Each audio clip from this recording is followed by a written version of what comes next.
આજનો આંશનો સત્સંગ છે 4 થી 6.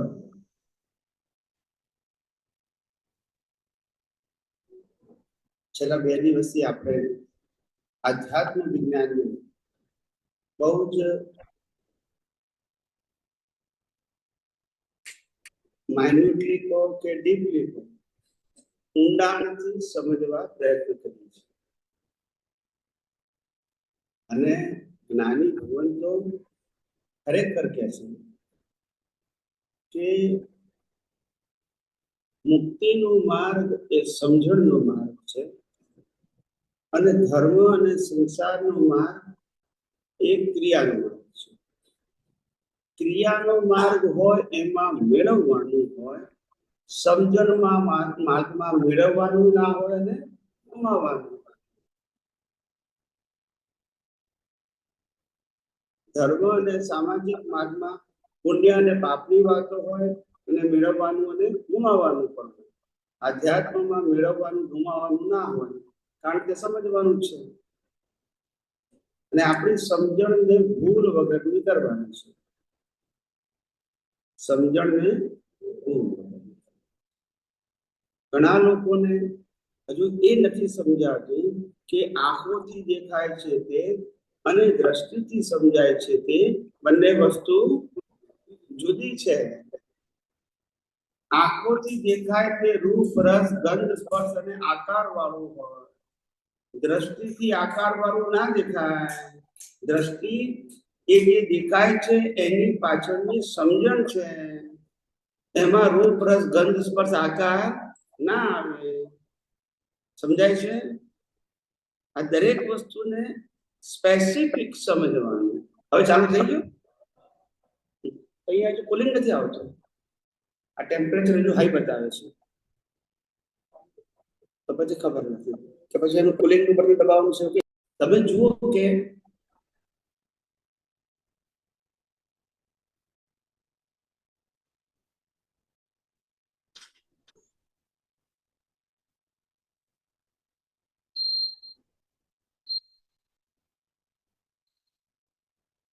કુલિંગ હશે ને કુલિંગ.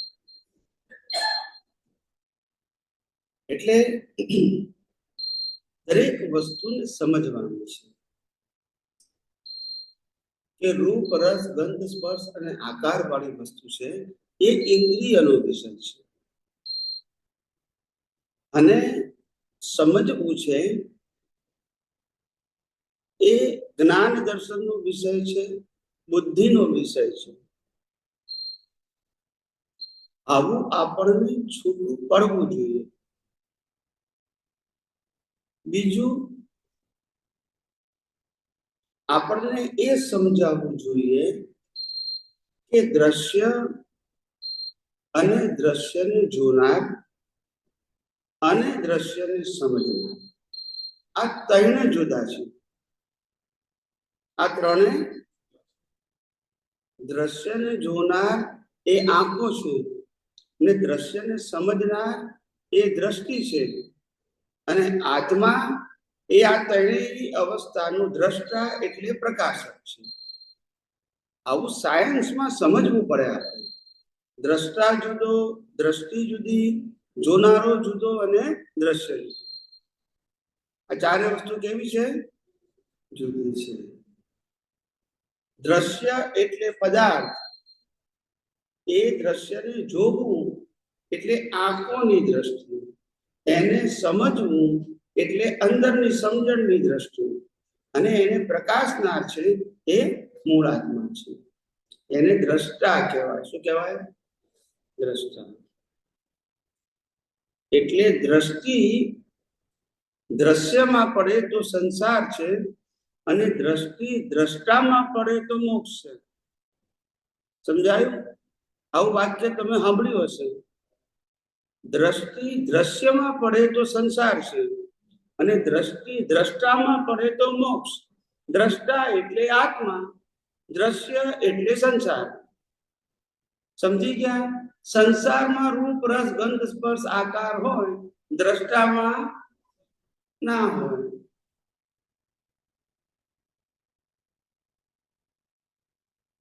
જ્યાં રૂપ રસ ગંધ સ્પર્શ અને આકાર છે ત્યાં વિવિધતા અને વિકલ્પો હોય. જ્યાં રૂપ રસ ગંધ સ્પર્શ આકાર નથી ત્યાં વિવિધતા કે વિકલ્પો ના હોય. જ્યાં વિકલ્પો છે એ બધું રિલેટિવ સત્ય છે. શું છે? સનાતન સત્યમાં વિકલ્પ ના. હું આત્મા છું એમાં વિકલ્પ ના હોય. કુદરતનું કાનૂન એમાં વિકલ્પ ના હોય. પણ સામાજિક કાનૂન, ધાર્મિક કાનૂન એમાં વિકલ્પ હોય. બધા ધર્મના કેવા હોય? અલગ અલગ નિયમો. બધા સમાજના નિયમો કેવા હોય? અલગ અલગ હોય. યસ કે નો? એટલે સામાજિક અને ધાર્મિક વસ્તુઓ એ ઇન્દ્રિયોથી અનુભવાય છે, માટે વિકલ્પવાળી. અને આત્મા, આત્માના ગુણો અને આત્માનો સ્વભાવ, આત્માનું અસ્તિત્વ એ બધું શાશ્વત છે. એટલે એમાં વિકલ્પ ના. એમાં વિવિધતા માટે આપણે પહેલા કહ્યું કે પહેલા દર્શન શુદ્ધિ કરો, પછી જ્ઞાન શુદ્ધિ. વિકલ્પમાંથી નિર્વિકલ્પી થવાનું છે. આત્મા તો નિર્વિકલ્પી છે. સમજાય છે? આજે આપણે આટલા બધા પ્રશ્નો પૂછાય છે, એનો બેઝ શું છે? તો કે રિલેટિવ સત્ય. એનું સોલ્યુશન શું છે? તો કે સનાતન સત્ય. બસ. જ્યાં વિકલ્પ છે ત્યાં કન્ફ્યુઝન હોય ને. જ્યાં વિકલ્પ ના હોય ત્યાં કન્ફ્યુઝન કેવી રીતે હોય? સમજાય છે? હું આત્મા છું એમાં કોઈ વિકલ્પ નથી, પણ હું શરીર છું એમાં વિકલ્પ એટલા માટે છે કારણ કે શરીર સાથે સત્તા, સંપત્તિ, સંબંધ અને સાધનો સંકળાયેલા છે, જે વિવિધતાવાળા છે. અને માટે પ્રશ્ન ઉભા થાય છે. યસ કે નો? અને આ પ્રશ્નો ઉભા થવાનું કારણ સંજોગોમાં તમારી દ્રષ્ટિ વ્યૂ પોઈન્ટ વાળી છે. શું છે? વ્યૂ પોઈન્ટ વાળી. મને ફાયદો થયો, નુકસાન થયું, મને ગમતું થયું, ના ગમતું થયું. ખ્યાલ આવે ને? મારું ધાર્યું થયું, ના થયું, મને લાભ થયો, નુકસાન થયું. આ બધું વિકલ્પ કહેવાય. અને આ વિકલ્પને સમાવવા માટે નિર્વિકલ્પી જ્ઞાન જોઈએ. તો અવસ્થા માત્ર કુદરતી રચના છે, પછી કોઈ વિકલ્પ જ નહીં ને. બોલતા નથી બરાબર કે નહીં? એટલે બધી જ અવસ્થાઓને સમાવવા માટે એક જ જ્ઞાન, અવસ્થા માત્ર. પછી ડિટેલિંગમાં જઈએ તો વિકલ્પ આવે ને. ખ્યાલ આવ્યો ને? ઝઘડો થયો હોય હસબન્ડ અને વાઈફને, એ આપણે માન્ય કરીએ છીએ, પણ પ્રશ્ન એ છે કે મારી દ્રષ્ટિમાં હું હસબન્ડ છું તો વિકલ્પ છે ને. હું શુદ્ધાત્મા છું તો વિકલ્પ નથી. પણ હસબન્ડ તો છે જ ને. હસબન્ડ છે, પણ હસબન્ડ હસબન્ડને હું ચલાવતો, હસબન્ડ જે ભોગવે છે હું ભોગવતો. કારણ કે હસબન્ડ આખો કુદરતી બોલતા નથી, તો વિકલ્પ ક્યાં છે? હવે સમજાય છે? જ્યાં રિલેટિવ સત્ય આવે ત્યાં વિકલ્પ છે, જ્યાં સનાતન સત્ય આવે ત્યાં નિર્વિકલ્પ છે. એટલે આપણું જ્ઞાન, દર્શન બંને સનાતન સત્ય ઉપર આધારિત છે, કુદરતના કાનૂન પર આધારિત છે, વ્યક્તિગત વ્યૂ પોઈન્ટ ઉપર આધારિત નથી. અને માટે આધ્યાત્મ વિજ્ઞાન દ્વારા તમામ પ્રકારના પ્રશ્નોનું કાયમી સમાધાન મળે છે. કેવું મળે છે? કારણ કે કાયમી સમાધાન એટલે નિર્વિકલ્પ, ટેમ્પરરી સમાધાન એટલે વિકલ્પ. આપણે સામાજિક અને ધાર્મિક પ્રશ્નોના જવાબો કેવા આપે? બધા વિકલ્પ વાળા. તે આમ કરે તો તમારે આમ કરવાનું, એ આમ કરે તો તમારે આમ કરવાનું, આવું જ કે ને. હવે એ પરમેનન્ટ સોલ્યુશન છે? હોય જ નહીં, કારણ કે કરવાની સ્વતંત્રતા તો આપણી પાસે છે જ નહીં. સમજાય છે? માટે એ વિકલ્પી જ્ઞાનથી ક્યારે સોલ્યુશન, એટલે વિકલ્પી અવસ્થાઓનું સોલ્યુશન નિર્વિકલ્પ એવા સનાતન સત્યથી જ આવે. અને એ સનાતન સત્ય બે પ્રકારના છે, એક જ્ઞાન રૂપે અને બીજું દર્શન. જ્ઞાન રૂપે નિર્વિકલ્પી જ્ઞાન છે. હું મન, વચન, કાયા અને તેની અવસ્થાઓથી સર્વથા મુક્ત, ચેતન, અવિનાશી અને અનંત શક્તિ વાળો એવો શુદ્ધાત્મા છું. આ નિર્વિકલ્પી જ્ઞાન છે. અને નિર્વિકલ્પી દર્શન કયું? મન, વચન, કાયા તેની અવસ્થા અને 5 જ્ઞાનેન્દ્રિયોથી અનુભવાતી સમગ્ર સૃષ્ટિ એ કુદરતી રચના છે. તો એ નિર્વિકલ્પી દર્શન થઈ ગયું. અને જ્ઞાન અને દર્શનનો ઉપયોગ એ જ આધ્યાત્મ વિજ્ઞાનનો પુરુષાર્થ છે. સમજાયું કે ના સમજાયું? સમજાય છે ને? આ જ આપણો પુરુષાર્થ છે. હવે આ પુરુષાર્થમાં રહો તો વિકલ્પ ઉભો થાય જ નહીં. હવે આ દ્રષ્ટિ રાખો, જ્ઞાન અને દર્શન બંને સમ્યક હોય ઉપયોગમાં, પુરુષાર્થમાં, તો કોઈ વિકલ્પ થાય નહીં, કોઈ કન્ફ્યુઝન થાય નહીં. પણ આપણે બુદ્ધિશાળી પ્રાણી હોવાથી આપણે દરેક બાબતમાં એવું વિચારીએ છીએ કે હું મારી ફેવર પ્રમાણે વિચારું. શું કીધું?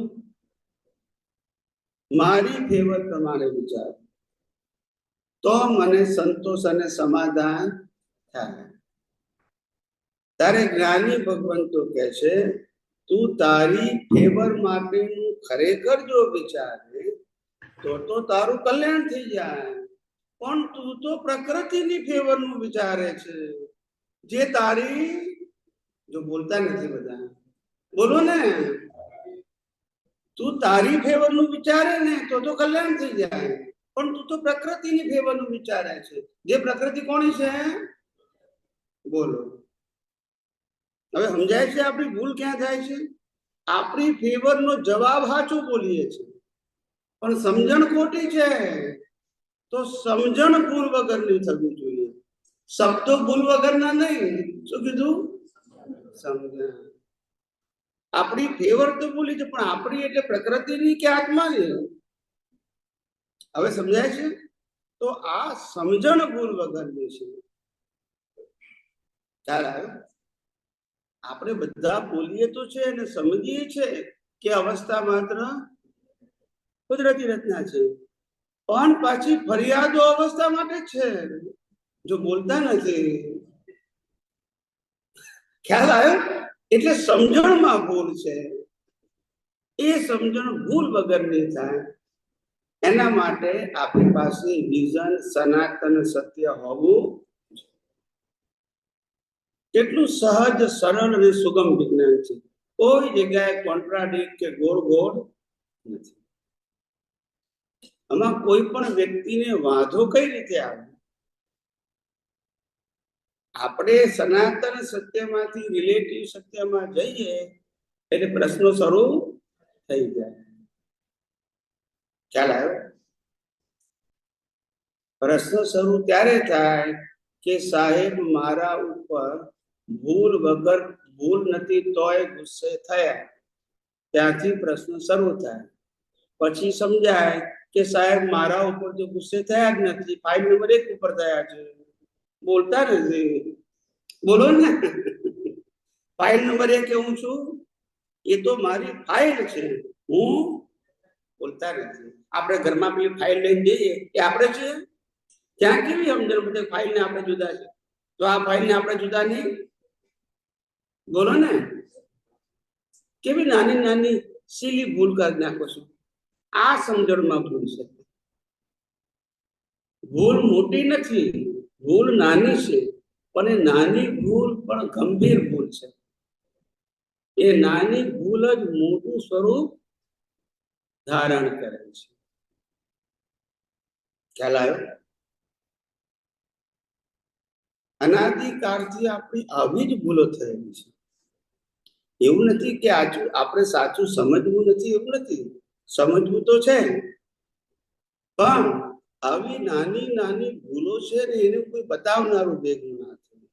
અને એને સુધારવા માટેના રસ્તા જે બતાવ્યા ને એ પાછા રિલેટિવ સત્ય બતાવ્યા, એટલે ઉકેલ આવે નહીં. સમજાય છે? એક ભાઈને એની પત્ની સાથે ઝઘડો થયો, એટલે પછી એને ગુરુજીને કીધું, ગુરુજી મારાથી હવે સહન થતું નથી, તો શું કરું? એ ખોટું બોલે એટલે મારાથી તો બોલાય, પાછું એ બોલે એટલે હામી ચાલ્યા કરે. તો ગુરુદેવે સલાહ આપી કે તારે હવે આવું થાય તો મૌન રહેવાનું. શું સલાહ આપી? મૌન રહેવાનું. સાંભળજો કેવી ફજેતી થાય છે. તો પેલા ભાઈએ તો અઠવાડિયા પછી ઝઘડો થયો તો મૌન રહ્યા. એટલે મૌન રહ્યા તો એની વાઈફ કે જુઓ ભૂલ કરી છે એટલે બોલે છે કશું? હું બોલતા નથી, બોલે તો ઉપાધિ. હવે ઉકેલ કેમ નો લાવો? ના સમજાયું. રિલેટિવ સત્યમાં ઉકેલ આવે જ નહીં કોઈ દિવસ. કોઈ દિવસ બોલો તો ઉપાધિ ને ના બોલો તો. એટલે જ કીધું કે આ રિલેટિવ સત્યવાળી અવસ્થાને જો સનાતન સત્ય જોતા આવડે તો જ ઉકેલ આવે, બીજો કોઈ રસ્તો નથી. એટલા માટે કીધું કે અહીંયા બધા જ પ્રશ્નોનું સોલ્યુશન એ યુનિવર્સલ ટ્રુથથી આપવામાં આવે છે, વ્યૂ પોઈન્ટથી આપવામાં નથી આવતું. સમજાય છે બધાને? હવે પ્રશ્ન પૂછો તો પૂછો. આ છેલ્લો દિવસ છે અને છેલ્લો સમય છે આપણો.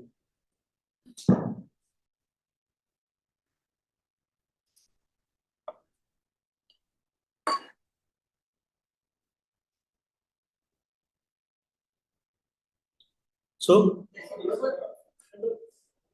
થોડું છે, જોઈએ એવું નથી. વાત કરી કે રિલેટિવ સત્ય અને સનાતન સત્ય, એ મૂળ વાત એ જ છે કે દ્રષ્ટિમાં જો સનાતન સત્ય હોય તો જે છે આપણે અને જે એની સાથે જે તન્મય કરનાર થાય.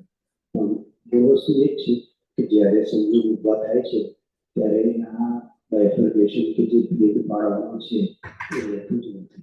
તો આ ડેફિનેશન એક્ઝેક્ટલી રિલેટિવ સત્ય અને સનાતન સત્યની એક્ઝેક્ટ શું છે, વ્યાખ્યા શું છે, અને એ કઈ રીતે સેપરેશનમાં ઇઝીલી રહી શકાય એ જાણવું પાછું સત્ય. રિલેટિવ સત્ય એટલે પાંચ જ્ઞાનેન્દ્રિયોથી અનુભવાય છે. આ ડેફિનેશન રિલેટિવ સત્ય એટલે પાંચ જ્ઞાનેન્દ્રિયોથી અનુભવાય એ બધું રિલેટિવ સત્ય. અને જે કુદરતના કાનૂનથી અનુભવાય એ સનાતન સત્ય. કાનૂનથી અનુભવાય. હા, બધી જ અવસ્થાઓ આપણને કુદરતી રચના દેખાય, કુદરતનું કાનૂન છે, કારણ કે રચના કુદરતની છે. એક રચનાને ઇન્દ્રિયથી જુઓ તો વિકલ્પ છે, અને કુદરતી કાનૂનથી જુઓ તો નિર્વિકલ્પ છે. એટલે એ ટાઈમે જે છે આપણી દ્રષ્ટિ અથવા એ સમજણમાં એ જાગૃતિ ત્યારે રહેવી જોઈએ, વર્તન રહેવું જોઈએ કે આ છે અત્યારે જે અનુભવાય છે ઇન્દ્રિયથી, આંખથી દેખાય છે, જે છે કાનથી જે સાંભળીએ છીએ 5 1 2 3 એ ત્યારે એ રિલેટિવ સત્ય છે અને હું એનાથી મુક્ત થયો છું, આત્મા છું. એટલે આ જે સમજણ છે ત્યાં હાજર જ રાખવાની છે, રાઈટ? ક્રિયા તો છે જ ને આપણામાં. એટલે તો આપણે ક્રિયા માત્ર જળનો સ્વભાવ છે અને જળનું સંચાલન કુદરત કરે છે. માટે આપણે શું કરવાનું એ વિકલ્પ નથી. આપણે સારું કે ખોટું કરીએ છીએ એ પણ વિકલ્પ નથી. મારી ભૂલ થઈ, મેં સારું કર્યું એ પણ વિકલ્પ નથી. આ બધા વિકલ્પો રિલેટિવ સત્યમાં આવે, સનાતન સત્યમાં ના આવે. તો એ કુદરતી રચના અલ્ટિમેટલી છે કે શુદ્ધાત્મા છે, જાગૃતિ જે હાજર રહે છે ત્યારે, અને એ કુદરતી રચના છે એવું એ જે છે સમજાવવું આત્મા જોઈએ. છું, આત્મા છું એવી જાગૃતિ માનું છે જ્ઞાન, પણ કુદરતી રચના દેખાય તો એટલું તો ખબર પડે કે કુદરતી રચના દેખનારો કોણ. એટલે ઓટોમેટિક છૂટું પડી જાય. હા, ખ્યાલ આવ્યો? તમે એમ કહો રસ્તામાં જતા હોય તમે બંને જણા હસબન્ડ અને કોઈ મિત્ર મળે પહેલી વખત 20-25 વર્ષ પછી તમને પૂછે કે આ કોણ છે, તો કે તારા ભાભી છે. ખ્યાલ આવ્યો? તો એને કેવું પડે કે આ હસબન્ડ છે, સમજી જાય ને.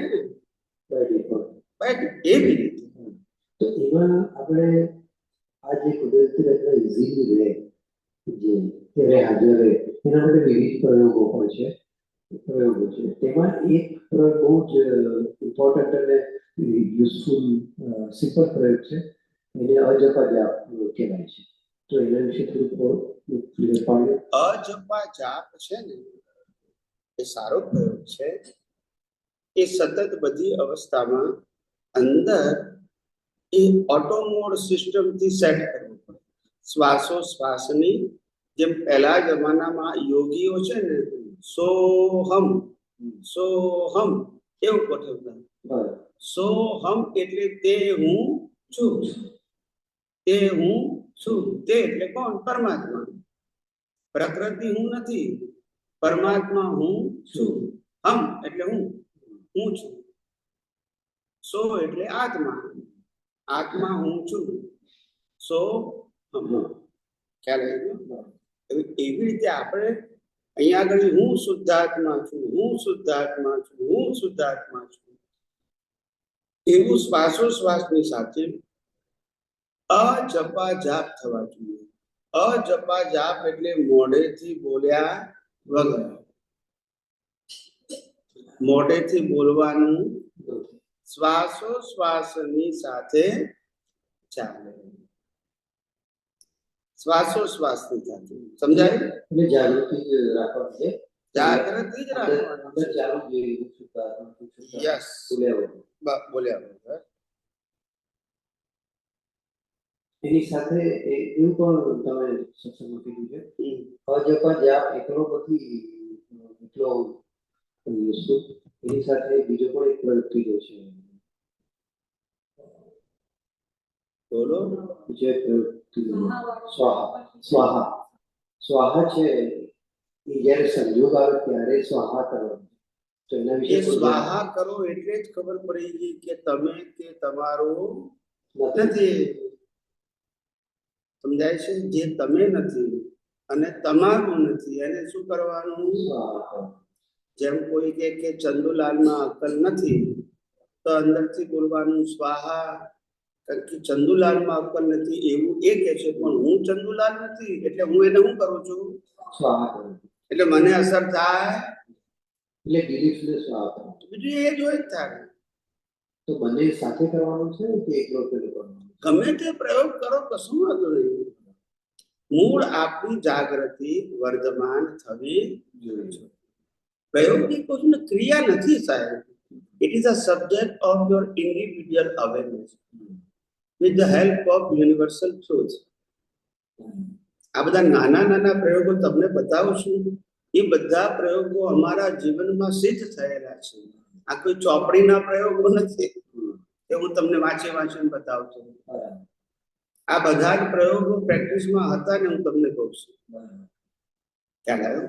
શરૂઆતમાં જ્યારે બહુ જ વિકલ્પો હોય જીવનની અંદર, સંજોગોની અંદર, ત્યારે આપણને એમ લાગે કે આવું કેમ થાય છે, આવું કેમ થાય છે, આવું ના થવું જોઈએ.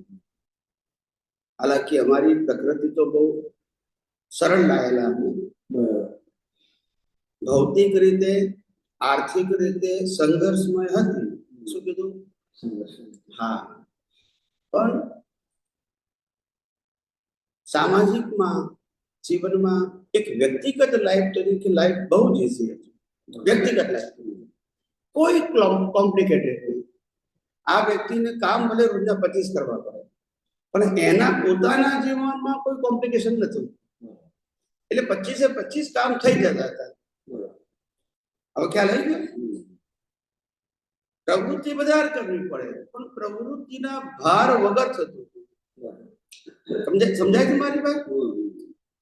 કારણ કે વ્યક્તિગત રીતે આપણે ટ્રાન્સપરન્ટ હતા. મારા પોતાના જ પ્રશ્નો હોય પ્લસ બીજા ફેમિલીના પ્રશ્ન આવે તો પછી પઝલ થાય. મારું સોલ્યુશન આવે નહીં અને પેલાનું સોલ્યુશન લાવવાનું શું થાય? એટલે પહેલા આપણે પોતે જ્યારે આપણી જાત પ્રશ્ન વગરની થાય તો બીજા પ્રશ્નોને સમાધાન કરવાનું ઈઝી પડી જાય. સમજાયું? એટલે જીવન અમારું એવું વ્યક્તિગત રીતે પઝલ વાળું. પહેલેથી નાની ઉંમરથી જુઓ કેવું લાઈફ લઈને આવ્યા હતા કે ક્યારે ખિસ્સામાં પૈસા રાખવાના નહીં એટલે ટેન્શન ગયું. કોઈ માગે નહીં, ખ્યાલ આવે કે નહીં? પડી જવાની ભૂલ નહીં, કપાવાની ભૂલ નહીં, રાખવાની ભૂલ નહીં, યાદ નહીં રાખવાનું. એક જ જવાબ પૈસા નથી, પતી ગયું. ખ્યાલ આવે કે નહીં? એટલે પાછું મન પણ આમ બહાર દોડે નહીં. આમ જઈએ બજારમાં, આ લઉં ખબર છે પૈસા તો ક્યાં જ નહીં. એટલો ઓટોમેટિક જ વિકલ્પ સમી જાય. પાકીટમાં જોર હોય ને તેમ થાય કે આ લઈએ પણ હોય જ નહીં તો એટલે એવી પ્રકૃતિ લાગે. બીજું કપડામાં પણ પેન્ટ શર્ટ પહેરવાનો સેટ પર ઇન્ટરેસ્ટ નહીં. લેંગો જબ્બો હું આ 7-8 વર્ષથી પહેરું છું સફેદ, એ આજકાલનું નથી પહેરતો. એનો સિમ્પલ કપડા, સોનું ચાંદી દાગીના ઘડિયાળ એના કોઈ શોખ લાયા નથી. ખ્યાલ આવે? અને 15-16 વર્ષ સુધી સ્કૂલમાં ભણતા હતા ત્યાં સુધી તો સ્લીપર જ પહેરતા હતા, ચપ્પલ નહીં. શું કીધું? સ્લીપર. એ ફાધર અમારે એક દુકાન રાખી હતી. એ દુકાનમાં દિવાળી વખતે બધાને લઈ જવાના. એક જ દુકાનમાંથી બધાને સ્લીપર અપાઈ દેવાના. પછી 1 વર્ષ ચલાવવાની ગેરંટી હોય કે ના હોય, તૂટી જાય તો અંધાવાની બસ. પણ તમને હવે આવતી દિવાળી મળશે, તૂટી જાય તો અંધાઈ દેવાની. એ વખતે 5-10 પૈસામાં હાથી આપતા હતા. એટલે અમને કોઈ મહિનો બાકી છે તો 2 ટાકામાં રહી જાય એટલે પાછો મહિનો ચાલી જાય. વચ્ચે કશું પરચેસિંગ ના આવે. ખ્યાલ આવે ને? આવી બધી સિમ્પલ લાઈફ છે. બહુ કપડા બપડા બધામાં એવું છે. હું કોલેજમાં ભણતો હતો તે મારી પાસે 3 જ જોડી કપડા. કેટલા? એમાં કોલેજમાં હું 2 જ જોડી પહેરતો હતો. પ્રસંગમાં જ ખાલી 3 જોડી હોય. એ 2 જોડી હોય તે સોમ મંગળ ને બુધ આ કલર હોય, ગુરુ શુક્ર શનિ આ કલર હોય. એટલે કોઈ ના ઓળખતું તો ખાલી કપડાનો કલર કહેતો એ મુંગળી જેવું, કારણ કે ફિક્સ જ હતું. અને બેસવાનું ફિક્સ. પ્રોફેસરની સામે પહેલી બેન્ચમાં, જનરલી પહેલી બેન્ચમાં કોઈ બેહે નહીં. અને હું પહેલી બેન્ચે બેસું અને હું આ હોઉં તો ખાલી હોય, રિઝર્વ. એવી પ્રકૃતિ જેવી સીધી લાઈફ. બહુ આટી કૂટી નહીં, બહુ ટિપિકલ નહીં, કોમ્પ્લિકેટેડ નહીં. ખાવા પીવાનું બહાર શોખ નહીં. કોલેજ લાઈફની અંદર M.Com સુધી ભણ્યા, કોઈ રસ્તામાં ઉભા રહીને ચા નહીં પીધી હોય, પાનના ગલ્લામાં નહીં જવાનું. આ બધી પ્રકૃતિમાં આ બધું સામાન જ નહીં લાયેલા. ખ્યાલ આવ્યો શું કહું છું? એટલે અમારું વ્યક્તિગત જીવન સરળ હતું, પણ જે સામાજિક જીવન હતું એ થોડું સંઘર્ષમય હતું. કારણ કે ઇકોનોમિકલ કન્ડિશન સારી નહીં. અને ઘરમાં 10-10 જણા હોય. ખ્યાલ આવે? એમાં જેન્ટ્સ તરીકે હું જ એકલો મોટો. ફાધર તો જોબ કરતા હોય એટલે ઘરના બધા જ કામ મારે કરવા પડે. ખ્યાલ આવે? પણ તે વખતે બોજો નતો લાગતો. ગમે 10 કામ થઈ જતા. કારણ કે કામ કરું છું એ સમજણ તે વખતે નથી થયા કરતું હતું. શું છે? લિસ્ટ આપે કે આટલા ઠેકાણે જાઓ તો બધું ઠેકાણે જઈને પછી પાછો આવી ગયો પછી. પણ એનો બોજો નતો કે આટલા બધા મારે કામ કરવાના છે. એ તો સહજ પ્રકૃતિ. હા, એટલે આ બધું લઈને આવેલા. ના, એ વખતે નતો. વિજ્ઞાનનો ઉપયોગ નતો. સમજણ સાચી હતી પણ સાયન્સ નતું. સાયન્સની સમજણ તો ખુલ્લી થઈ દાદા ભગવાન મળ્યા પછી. સરળ જીવન હતું, ધાર્મિક જીવન હતું, ના 16 વર્ષે આત્મવાણી મળી ને 17મા વર્ષે જ્ઞાન મળ્યું. એ પેલા ધાર્મિક જીવન હતું, સંસ્કારી જીવન ખરું, આધ્યાત્મના પુસ્તકોનું વાંચન બી ખરું, કારણ કોઈ કુટેવ નહીં, કોઈ શોખ નહીં, કોઈ બાહ્ય જીવનમાં સંઘર્ષ નહીં. સમજાય છે? એવું સરળ લાઈફ વ્યક્તિગત, પણ સામાજિક પ્રવૃત્તિથી ભરપૂર. જે છે તમે જે લેવલે અત્યારે છો અને અમે મહાત્માઓ જે છે આ વિજ્ઞાન અમને મળી ગયું છે, અમારું પણ એક લેવલ છે. યસ, તમારું તો એન્ડ પર કેવો દર્શનના એન્ડ પર જે છે પૂર્ણાહુતિ પર ગણી શકાય. તો અમને તો વિજ્ઞાનની સમજ મળી છે, અમને ઉપયોગ શરૂ થયો છે અને એ સમજીને સાથે કરી રહ્યા છે. તો હવે દાદા ભગવાન પાસે પણ એક વસ્તુ સાંભળી કે જ્ઞાન વિધિ જે આપતા હતા ત્યારે એનું જે લેવલ જે છે એ ડિગ્રીમાં કહેતા હતા, ડિગ્રીમાં કહેતા હતા. તો 300 ડિગ્રી ઉપર કે અમે તમને બેસાડીએ જ્યારે જ્ઞાન વિધિ આપીએ છીએ તો એ 300 ડિગ્રી છે.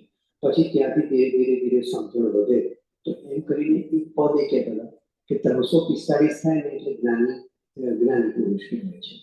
અને જ્ઞાની પુરુષનું પછી જે લેવલ હોય છે 345 થી વધીને જે દાદા ભગવાને પોતાનું બીજું 358 કીધું કે 360 પૂર્ણાહુતિની ગણી. તો આપણે જે વિજ્ઞાનમાં પણ તમે લેવલ અને જે રીતે ડેવલપમેન્ટ છે તમે બહુ ક્લિયરલી કીધું હતું, પણ એમાં ગોસ્થાન ઉપર તમે વાત કરેલી છે. તો જ્યારે દ્રષ્ટિ પરિવર્તન થાય છે, જ્યારે વિજ્ઞાન મળે છે ત્યારે આપણે ચોથું ગોસ્થાન ગણીએ છીએ, ચોથું લેવલ, અને એ વ્યવહાર સંસ્કૃત આપણે કહીએ છીએ. અને જ્યારે એ વિજ્ઞાન સમજાય છે આપણને અને પછી ઉપયોગ શરૂ થાય છે, એ નિશ્ચય સંકેત છે. તો એમ કરીને જ્યારે ઉપયોગી કરીએ છીએ અને વિજ્ઞાનની સમજ આપણે સમજીએ છીએ તો એમ કરતા 4, 5, 6, 7 નું લેવલ છે ફૂલ ડેવલપમેન્ટ. 7 લેવલ સુધી સમજ, પછી 8 થી કરીને જે અપડાઉન છે પરિણતિ માત્ર ઉપયોગ છે. તો હું જે કોરિલેટ આપણે કરીએ તો 345 એ જ્ઞાની પુરુષ જે છે 345 ડિગ્રી એ 7મું ગુણસ્થાન ગણી શકાય. જ્ઞાની પુરુષે કીધું છે ને કે અમે 300ની ડિગ્રી ઉપર પહોંચાડીએ છીએ અથવા બેસાડીએ છીએ, એ નિશ્ચયની ભાષા છે, વ્યવહારની ભાષા નથી. બેસાડવું એટલે એ લેવલનું જ્ઞાન આપવું. આ વિજ્ઞાન તમને કહું છું એ 360 ડિગ્રીના દર્શનનું છે. 300નું નહીં, કેટલું છે? 360 ડિગ્રી. પણ તમને કેટલો અનુભવમાં આવે છે તમારી ડિગ્રી. આપ્યું છે કેટલું? 60 ડિગ્રી. એ અપૂર્ણ નથી, પણ તમને અનુભવમાં આવ્યું એ તમારું છે, એ તમારી ડિગ્રી છે. કારણ કે 360 ડિગ્રી એ રિયલાઇઝ તમારે કરવું છે. આપ્યું તો ખરું, પણ જો અનુભવમાં નથી, એટલે અનુભવમાં લેવું એ વ્યક્તિગત વસ્તુ છે. કારણ અને ત્યાં 300 ડિગ્રી દાદા ભગવાને એટલા માટે કહ્યું કારણ કે એ વ્યવહાર નિશ્ચય સાથેનું જ્ઞાન. શું આપ્યું? રિલેટિવ ને રિયલ બને. એટલા એટલે જ્ઞાન સંપૂર્ણ ના થઈ શકે. સમજાય છે? આપણે આગળ વ્યવહાર સત્યને માઇનસ કરવાનું, એટલે વ્યવહાર નિશ્ચય શબ્દ ના આવ્યો, ખાલી નિશ્ચય છે. વ્યવહારમાં પણ નિશ્ચય જોવાનું, એટલે નિશ્ચય એટલે સનાતન સત્ય. ખ્યાલ આવે? એટલે કે કુદરતી રચના. એટલે કે વ્યવહારિક રીતે 12મા ગુણસ્થાને બેસાડે, 12મા ગુણસ્થાને 12મા નિશ્ચયથી, આ નિશ્ચયથી વ્યવહારથી તો નિશ્ચયથી તો વ્યવહાર કરીને નિશ્ચયથી 12મા ગુંઠાણે બેઠા, એટલે કે 12મા ગુંઠાણાના લેવલની દ્રષ્ટિ આપી, પણ એ લેવલે પહોંચવા માટેની પ્રોસેસ બાકી રહી. એટલે વ્યવહાર કે વ્યવહાર પૂરો કરતા એ સુધી પહોંચવાનું છે. નિશ્ચય આપી દીધો. આ જ નિશ્ચયનું જ્યાં છો ત્યાંથી 360 ડિગ્રી પહોંચવા સુધી તમારે પુરુષાર્થ કરવાનું છે. દ્રષ્ટિ તો આપી દીધી, હવે દ્રષ્ટિ નવી આપવાની. હવે તમારે એ દ્રષ્ટિને રિયલાઇઝ કરવાની છે અપ ટુ 360 ડિગ્રી. તમને અનુભવમાં આવી ગયું, બસ. હવે સમજી ગયા? નિશ્ચય એટલે આપેલું, વ્યવહાર એટલે તમે પોતે પાસ કરેલું. શું કીધું? તો વ્યવહાર એટલે તો જે શુભ જ્ઞાન કરીએ એવું. પણ એ રીતે નહીં, દરેકમાં એંગલ બદલાય. અને ચરણ વિધિનો નિશ્ચય અને વ્યવહાર એ જુદો વ્યવહાર પાછો. આપણે અહીંયા વ્યવહાર અને નિશ્ચયમાં બે ભાગ એટલા માટે પડ્યા કે 360 ડિગ્રીનું લેવલ મેં નિશ્ચયથી તમને આપી દીધું. બરાબર. હવે સિદ્ધાંત ક્યારે બદલાશે નહીં. એ 360 ડિગ્રી સુધીમાં આ જ રહેશે. પણ તમે અત્યારે 50 ડિગ્રી ઉપર છો તો તમારે આજનો ઉપયોગ કરતા કરતા આગળ વધવાનું છે. રોજ વિજ્ઞાનના સિદ્ધાંતો નવા નવા નહીં મળે, આ જ રહેશે. પણ તમે 360 ડિગ્રી પહોંચો ત્યાં સુધી તમારે આ સિદ્ધાંતોને પ્રોગ્રેસ માટે જાળવી રાખવાના છે. બધા જ સંજોગોમાં, એ બધા વ્યવહારના સંજોગોમાં પાસ કરવાનું છે નિશ્ચય દ્રષ્ટિ સાથે. નિશ્ચય દ્રષ્ટિ આપી દીધી, પણ ગમે તેવા સંજોગોમાં તમારી નિશ્ચય દ્રષ્ટિ રહેશે તો વ્યવહારમાં ઓટોમેટિક સંભાવ રહેશે, વિકલ્પો સમજી જશે. તો એમાં જે આપણે અલ્ટિમેટલી જે નિષેધ થઈ જાય છે, જ્યારે દ્રષ્ટિ પરિવર્તન થઈ જાય છે, પછી જ્યારે એપ્લિકેશન કરીએ ત્યારે રિઝલ્ટમાં તો અજ્ઞાનનો નાશ કરીએ, કરતા પણ માલિક પણ આપણે જે છે ડિમોલિશ કરીએ. તો જ્યારે અજ્ઞાન બે પ્રકારના છે જનરલી. એક તો જે સમજણ સ્વરૂપે છે કે વિજ્ઞાન કેટલું સમજાયું છે, એના સિદ્ધાંતો કેટલા સમજણમાં ફિટ થયા છે, તો સમજણ સ્વરૂપનું પણ અજ્ઞાન એક છે. અને બીજું સંજોગોમાં જ્યારે ઉપયોગ થયા ત્યારે છૂટા પણ કેટલું રહે છે, એ સંજોગ એટલે સંજોગ સાથે જોડાયેલું અજ્ઞાન છે. એ તો ઉપયોગ જ્યારે થાય, જ્યારે સંજોગ આવે ત્યારે જ થાય. તો એ બે ટાઈપના અજ્ઞાન છે. તો એમાં પહેલા ટાઈપનું અજ્ઞાન છે એ જે ચોથું ગુણસ્થાનથી કરીને જે સાતમા ગુણસ્થાન ઉપર જવાની પદ્ધતિનો જે માર્ગ છે, જે ગુણસ્થાન છે તો પ્રોગ્રેસ માટે, તો એમાં જે આ સમજણ સ્વરૂપનું જે અજ્ઞાન નાશ કરાવવાનું, હા, એ પ્રેક્ટિકલ અજ્ઞાન છે. કયું અજ્ઞાન છે? પ્રેક્ટિકલ. તો પેલું પ્રેક્ટિકલ નહીં, એપ્લિકેશન વાળું. તો કહું એ એપ્લિકેશન વાળું પ્રેક્ટિકલ અજ્ઞાન કહેવાય ને. પણ તમે સમજ્યા નહીં. 360 ડિગ્રીનું જ્ઞાન સૈદ્ધાંતિક આપી દીધું, બરાબર છે. હવે તમે ગુંઠાના ક્યારે ઉપર ચડો કે સંજોગોમાં એ જ સૈદ્ધાંતિક જ્ઞાન ઉપયોગ કરો તો તમારો પ્રોગ્રેસ થાય. ના કરો તો ત્યાં ને ત્યાં રહો, માઇનસ ના થાય. એમ એક એક પગથિયા તમે ચડતા જાઓ છો. ખ્યાલ આવ્યો? એટલે વ્યવહારમાં જ નિશ્ચયનો ઉપયોગ કરવાનો છે. વ્યવહાર એટલે ઉકલી રહેલા વ્યવહારમાં તમારે શું કરવાનું છે? નિશ્ચય દ્રષ્ટિનો એક ઉપયોગ કરતા કરતા તમારે એક એક સ્ટેપ આગળ જવાનું છે. તો એ સાતમું ગુણસ્થાન પહોંચી જવાય છે જ્યારે, ત્યારે સમજવાનું પછી બધું જ વિજ્ઞાન સમજાય જાય. યસ. એના પછીનું જે સ્ટેજ છે અપ ડાઉન પરિણતિમાં કહેવાય, 8 થી કરીને 12. તો એ જે આ સાતમું ગુણસ્થાન આપણે પહોંચી છે ત્યારે અજ્ઞાનના 14 લેયર છે પૂરા થઈ જાય છે. સાતમું ગુણસ્થાન જ્યારે આપણે પહોંચીએ છીએ ત્યારે અજ્ઞાનના જે 14 લેયર આપણે જે કીધા છે એ પૂર્ણ થઈ જાય છે. સ્વામીજી સમજાવ. અજ્ઞાનના જે લેર છે એ લેર સાતમા ગુંઠાને સમજમાં પૂરા થઈ જાય છે, પણ હજુ પાસ કરવાના બાકી રહે. એટલે સમજણ રૂપે તો પૂરા થઈ જાય. સમજણ રૂપે પાસ થવાના બાકી રહે ને. મને સમજાયું એ બરાબર છે, પણ સમજાયેલું પછી ઉપયોગ અને અનુભવમાં આવવું જોઈએ ને. એના માટે તો છે ને સ્વામીજી એટલા માટે કીધું ને કે સમજણમાં તો આવી ગયું, અનુભવમાંથી પાસ કરવાનું બાકી. એટલે તો મેચ્યોરિટી બાકી રહી ને. એટલે 14 લેયર તો આપણે કમ્પ્લીટ કરી દીધા, બરાબર. એટલે સાતમા ગુંઠાના કે જે ડેવલપમેન્ટનું હાયર લેવલ છે એ તમને પ્રાપ્ત થયું, પણ એ હાયર લેવલનું એપ્લિકેશન હાયર લેવલનું બાકી રહ્યું. ખ્યાલ આવ્યો? Higher level. અત્યાર સુધી તમે કેવા 5મા ધોરણમાં હતા, 5મા ધોરણ ભણીને પાસ થઈ ગયા, હવે 6ઠામાં આવ્યા એટલે એક લેયર પતી ગયું. હવે 6ઠામાં ભણીને પાસ થયા એટલે બીજું લેયર પત્યું. પછી 7મામાં આવ્યા એ લેયર પાસ થયું એટલે પતી ગયું. 8માં હવે ખ્યાલ આવી ગયો. હવે તમે છેલ્લે પીએચડી માં આવ્યા ત્યારે હાયર લેવલ આવ્યા, પણ એ પાસ તો કરવાનું ને. એવી રીતે આ તો સ્થૂળ ભાષામાં સમજાવું છું. અજ્ઞાનના જે લેર છે જે સમજણ એ બધું પૂરું થઈ જાય છે સાતમા ગુંઠાણ. હમ. હવે ખાલી એપ્લિકેશન જ બાકી રહે છે. પણ અનુભવ જ મુખ્ય છે. અનુભવ, હા, બરાબર છે. જ્ઞાન- પહેલું સમજણ જોઈએ હા. અને પછી અનુભવ. તે સમજણ હોય એ પણ મોટી મૂડી કહેવાય. બરાબર. ખ્યાલ આવે? એને મતિ જ્ઞાન કહેવાય. શું કહેવાય? મતિ જ્ઞાન. સાંભળો એને શ્રુત જ્ઞાન કહેવાય. વાગોળો એને મતિ જ્ઞાન કહેવાય. ઉપયોગ કરો એને પુરુષાર્થ કહેવાય. અને એનાથી પ્રાપ્ત થાય એને અનુભવ. અનુભવ. દર્શન કે અનુભવ. હા. બરાબર. આવી રીતે પ્રક્રિયા છે આખી સળંગ. સ્વામીજી, જે અજ્ઞાનની આપણે વાત કરીએ, સાતમા ગુણસ્થાન સુધી જે અજ્ઞાન છે એ અજ્ઞાન સમજણ સ્વરૂપનું અજ્ઞાન છે અને એ પૂર્ણ થઈ જાય છે. અને એ લેયર જે છે એમાં પણ એવું છે, 14 લાખ લેયર જે સમજણ સ્વરૂપનું છે અજ્ઞાન, એ 14 લાખ લેયર પૂરા થઈ જાય. પણ જે ઉપયોગ જે છે, હવે જે ઉપયોગ છે પાણી જે 8 થી 12 જે કહીએ છીએ એમાં આપણે મિનિટનો છે કે ટોટલ કેટલી મિનિટ? 48 મિનિટ.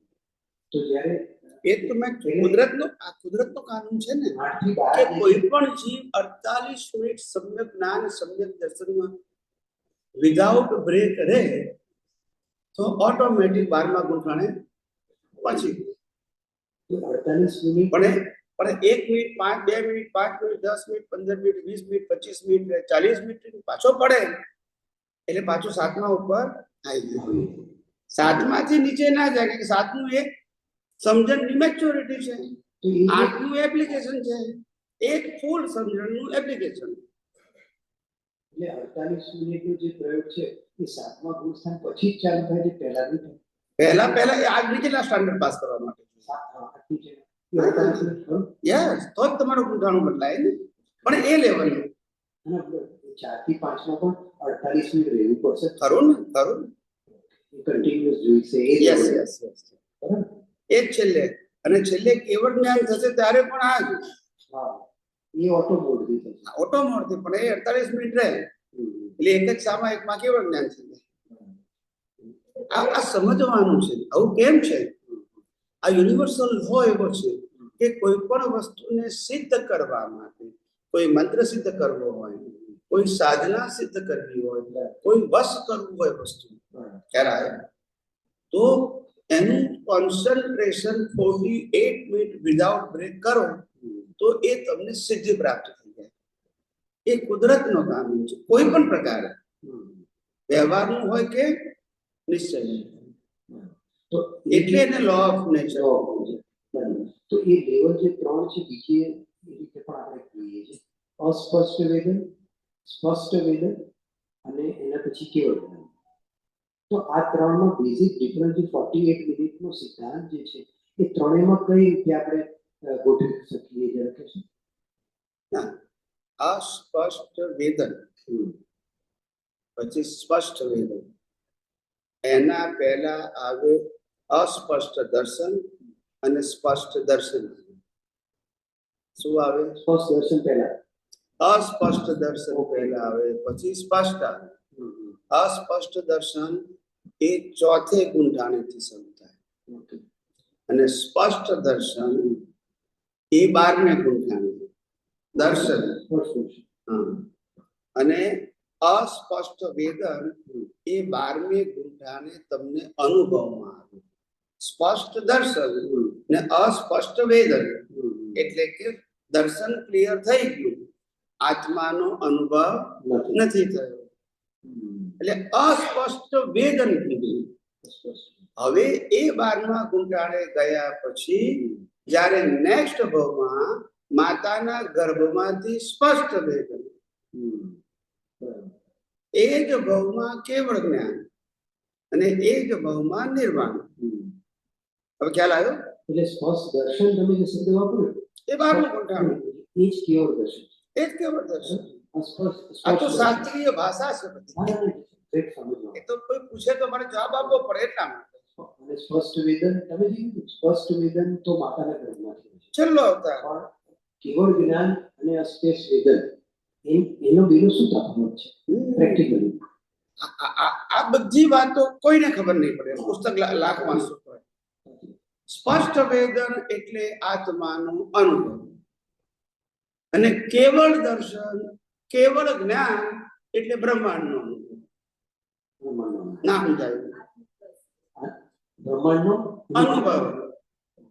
સ્પષ્ટ વેદન એટલે આત્માનો અનુભવ, અને કેવળ જ્ઞાન એટલે બ્રહ્માંડનો અનુભવ. તો અને બ્રહ્માંડનો એક મિનિટ અને કેવળ જ્ઞાન થયા પછી તીર્થંકર દેશના આપે, બોલતા નથી. કારણ કે બ્રહ્માંડ દેખાય તો તમને કહે ને, ના સમજણ પડી? સમજણ પડી કે નહીં? આત્માનો તો અનુભવ થયો, પણ દુનિયાના લોકો પૂછે કે કેટલા ક્ષેત્ર છે, તમારે જોવું ક્યાં? સ્વામીજી જે સિદ્ધિઓ છે એ બધી પણ આ બધી વસ્તુઓ શાસ્ત્ર જ્ઞાનીઓને ખબર પડતી નથી. એટલે આ બધી વાતો શાસ્ત્ર જ્ઞાનીને ખબર ના પડે, કારણ કે એની પાસે સૈદ્ધાંતિક જ્ઞાન નથી, થિયોરિટિકલ જ્ઞાન. કેવળ જ્ઞાનમાં ખુલ્લું થઈ જાય. તમે કેવળ જ્ઞાનમાં બ્રહ્માંડ ખુલ્લું થાય, બ્રહ્માંડ ખુલ્લું જાય. માટે કેવળ જ્ઞાન એ કુદરતી રચના કહેવાય. શું કહેવાય? કુદરતી રચના. અને સ્પષ્ટ વેદન એ તમારા પુરુષાર્થનું ફળ છે, એમાં ટાઈમિંગ હોતો લાસ્ટ બર્થમાં માતાના ગર્ભમાંથી જ છે. પણ કેવળ જ્ઞાન તમારી મરજી પ્રમાણે એની ડ્યુ ડેટ જ થાય. હવે સમજાયું? એટલે કીધું આપણે કે પુરુષાર્થ કેવળ દર્શન સુધી છે, પછી પુરુષાર્થ સ્પષ્ટ વેદન છે એ પણ ઓટો મોડમાં જ છે ને. હા એ પણ ઓટો મોડમાં. સ્પષ્ટ સ્પષ્ટ વેદન તો ઓટો જ. સ્પષ્ટ વેદન છે, એમાં ટાઈમિંગ નથી. બરાબર. બધાને માતાના ગર્ભમાં થાય. અને કેવળ જ્ઞાન કોઈને 8 વર્ષે થાય ને 80 વર્ષે થાય ને 800 વર્ષે થાય. પણ એ જ અવતારમાં. હા, પણ નો ફિક્સ ટાઈમ. પેલામાં ફિક્સ છે, જન્મતાની સાથે. હવે ખ્યાલ આવી ગયો? પણ બ્રહ્માંડનું જ્ઞાન ખોટું થઈ જાય. તમે એમ કીધું કેવળ જ્ઞાનમાં, પણ એ તો જ્યારે લો ઓફ નેચર જે આપણે સમજીએ છીએ, જે જ્ઞાની પુરુષનું પદ છે, એને પણ એ પણ ખોટું છે જ નહીં. તો ના. આપણે કરી શકાય. કેવળ દર્શનમાં સિદ્ધાંતો દેખાય અને સમજાય, કેવળ જ્ઞાનમાં અવસ્થા દેખાય. એ અવસ્થા કેવળ દર્શનમાં દેખાય, અમને સિદ્ધાંતો બધા સમજાય, લો સમજાય. ખ્યાલ આવ્યો કે દેવલોક શું છે, નરકલોક કયા સિદ્ધાંત ચાલે છે, મનુષ્યલોક કયા સિદ્ધાંત ચાલે છે, કોઝ કેવી રીતે બંધાય, ઇફેક્ટ કેવી રીતે થાય, આ બધું સમજાય. નિગોથી નિર્વાણ સુધીની સાયન્ટિફિક પ્રોસેસ પણ સમજાય. પણ ફિઝિકલ ફોર્મમાં કશું દેખાય? કેવળ જ્ઞાનમાં દેખાય કે દેવલોકમાં દેવલોક શું છે, એની સાઈઝ કેટલી છે, શું ચાલે છે, આ દેવલોકમાં કેટલા પ્રકાર છે, કેટલા દેવો છે, બધું દેખાય. અમને દેખાય. એટલે પેલી મેચ ચાલતી હોય ને બીજા કન્ટ્રીમાં, એમાં જે રીતે જોઈએ ને સ્ક્રીન ઉપર, એક્ઝેક્ટલી એ જ રીતે ને એનું દર્શન ત્યાં હોય તો એક્ઝેક્ટ જોઈને વર્ણન કરી શકે. એટલે દેખાય એવી રીતે. ઓકે, જય સચિદાનંદ. જય સચિદાનંદ. 82 લાખ જે આપણે કેવળ દર્શન જ્યારે કેવળ જ્ઞાન થાય છે ત્યારે જ સિદ્ધિઓ ખુલ્લી થાય છે ને. 82 લાખ જે સિદ્ધિઓ હોય છે સ્વામીજી, સિદ્ધિઓ તો તીર્થંકર ભગવાનને છેલ્લેથી હોય. માતાના ગર્ભથી જ સ્વામીજી. બધાને. પણ એનો ઉપયોગ તો કેવળ જ્ઞાન પછી ઉપયોગ તો કરે જ નહીં કોઈ. કરે જ નહીં, પણ તોય સમજવા માટે કે કંઈ ઉપયોગ તો ઉદય કર્મમાં લઈને આયા હોય તો થાય, બરાબર છે. પોતે સ્વતંત્ર રીતે ઉપયોગ કરવા માટે ના હોય. બરાબર છે. ઉદય કર્મથી થઈ જાય, થઈ જાય. કારણ કે એ લોકોને એ જ્ઞાન ખુલ્લું થઈ ગયું હમ. છે કે જ્ઞાન એ ક્રિયા નથી, બરાબર. જ્ઞાન એ અનુભૂતિ છે અને ક્રિયા એ જડનો ગુણ છે. બરાબર. પછી મારે ઉપયોગ કરવાનો ક્યાંથી આવે? ઉપયોગી. એ જડનો ગુણ થઈ ગયો. જડનો ગુણ ઉદય કર્મમાં હોય તો થાય, બરાબર. પણ મને જે એક સમજાયું છે એનો ઉપયોગ કરવાનો છે, આ સિદ્ધિઓ ખુલ્લીથી એનો ઉપયોગ કરવાનો છે, તો પછી જડમાં જાય. હવે સમજાય છે? સમજાય. હવે સ્વામીજી હમણાં આગળ તમે 15-20 મિનિટ પહેલા જ વાત કરી, શરૂઆત જ આપણે થઈ ત્યારે તમે એમ કીધું કે ભલે શુદ્ધાત્માની જાગૃતિ ન હોય પણ તમે કુદરતી રચના જોયું એના માટે તમે ક્યાંક પતિ પત્નીનું એક્ઝામ્પલ આપ્યું છે. તો એમાં સ્વામીજી જો હું શુદ્ધાત્માની જાગૃતિ નહીં રાખું તો સંસારલક્ષી કર્મ બંધાશે ને. વાલી કુદરતી રચના જોઈ તમે કુદરતી રચના જોશો, હા હા એ કુદરતી રચના જોવું એને જ મોક્ષ માર્ગ માટે લાયક અને સહાયક છે. એટલે ખાલી કુદરતી રચના જોઈ તો પણ બનશે મોક્ષ માર્ગને લાયક અને તો સહાયક. રાગદ્વેષ કેવી રીતે થશે? માલિકી ભાવ કેવી રીતે થશે? કરતા ભાવ, ભોગતા ભાવ, દેહાદ્યાસ કેવી રીતે થશે? થશે નહીં. તો પછી સંસારને લાયક અને સહાયક કર્મ કેવી રીતે બંધાય? એટલે એકમાં પણ બંધાશે. શુદ્ધાત્માની જાગૃતિ નહીં રહે. એટલે દર્શન કહેવાય. બરાબર. એક પૂછું એટલે અમે આપણે ચોખ્ખું જ કહીએ છીએ કે કેવળ દર્શન પહેલા કેવળ જ્ઞાન છે એ ખાલી લક્ષમાં જ રાખવાનું છે. એમાં કોઈ એફર્ટ, ખાલી અવેરનેસ છે કે હું શુદ્ધાત્મા છું, હું આ નથી તો હું શું છું એ લક્ષમાં રાખવાનું છું. પણ હું આ નથી અને આની સાથે સંકળાયેલા સંજોગો પર હું નથી એ અનુભવવા માટેની પ્રક્રિયા એનું નામ કેવળ દર્શન. એ થાય તો પછી કેવળ જ્ઞાનનો પ્રશ્ન આવે. હવે ખ્યાલ આવ્યો? જ્યાં સુધી રિલેટિવ સત્યનું અજ્ઞાન દ્રષ્ટિમાં છે ત્યાં સુધી આત્માના અનુભવની તો વાત જ નહીં કરવાની. ખાલી લક્ષમાં રાખીએ કે હું આત્મા છું એ ખબર છે મને, મારી સમજણમાં છે.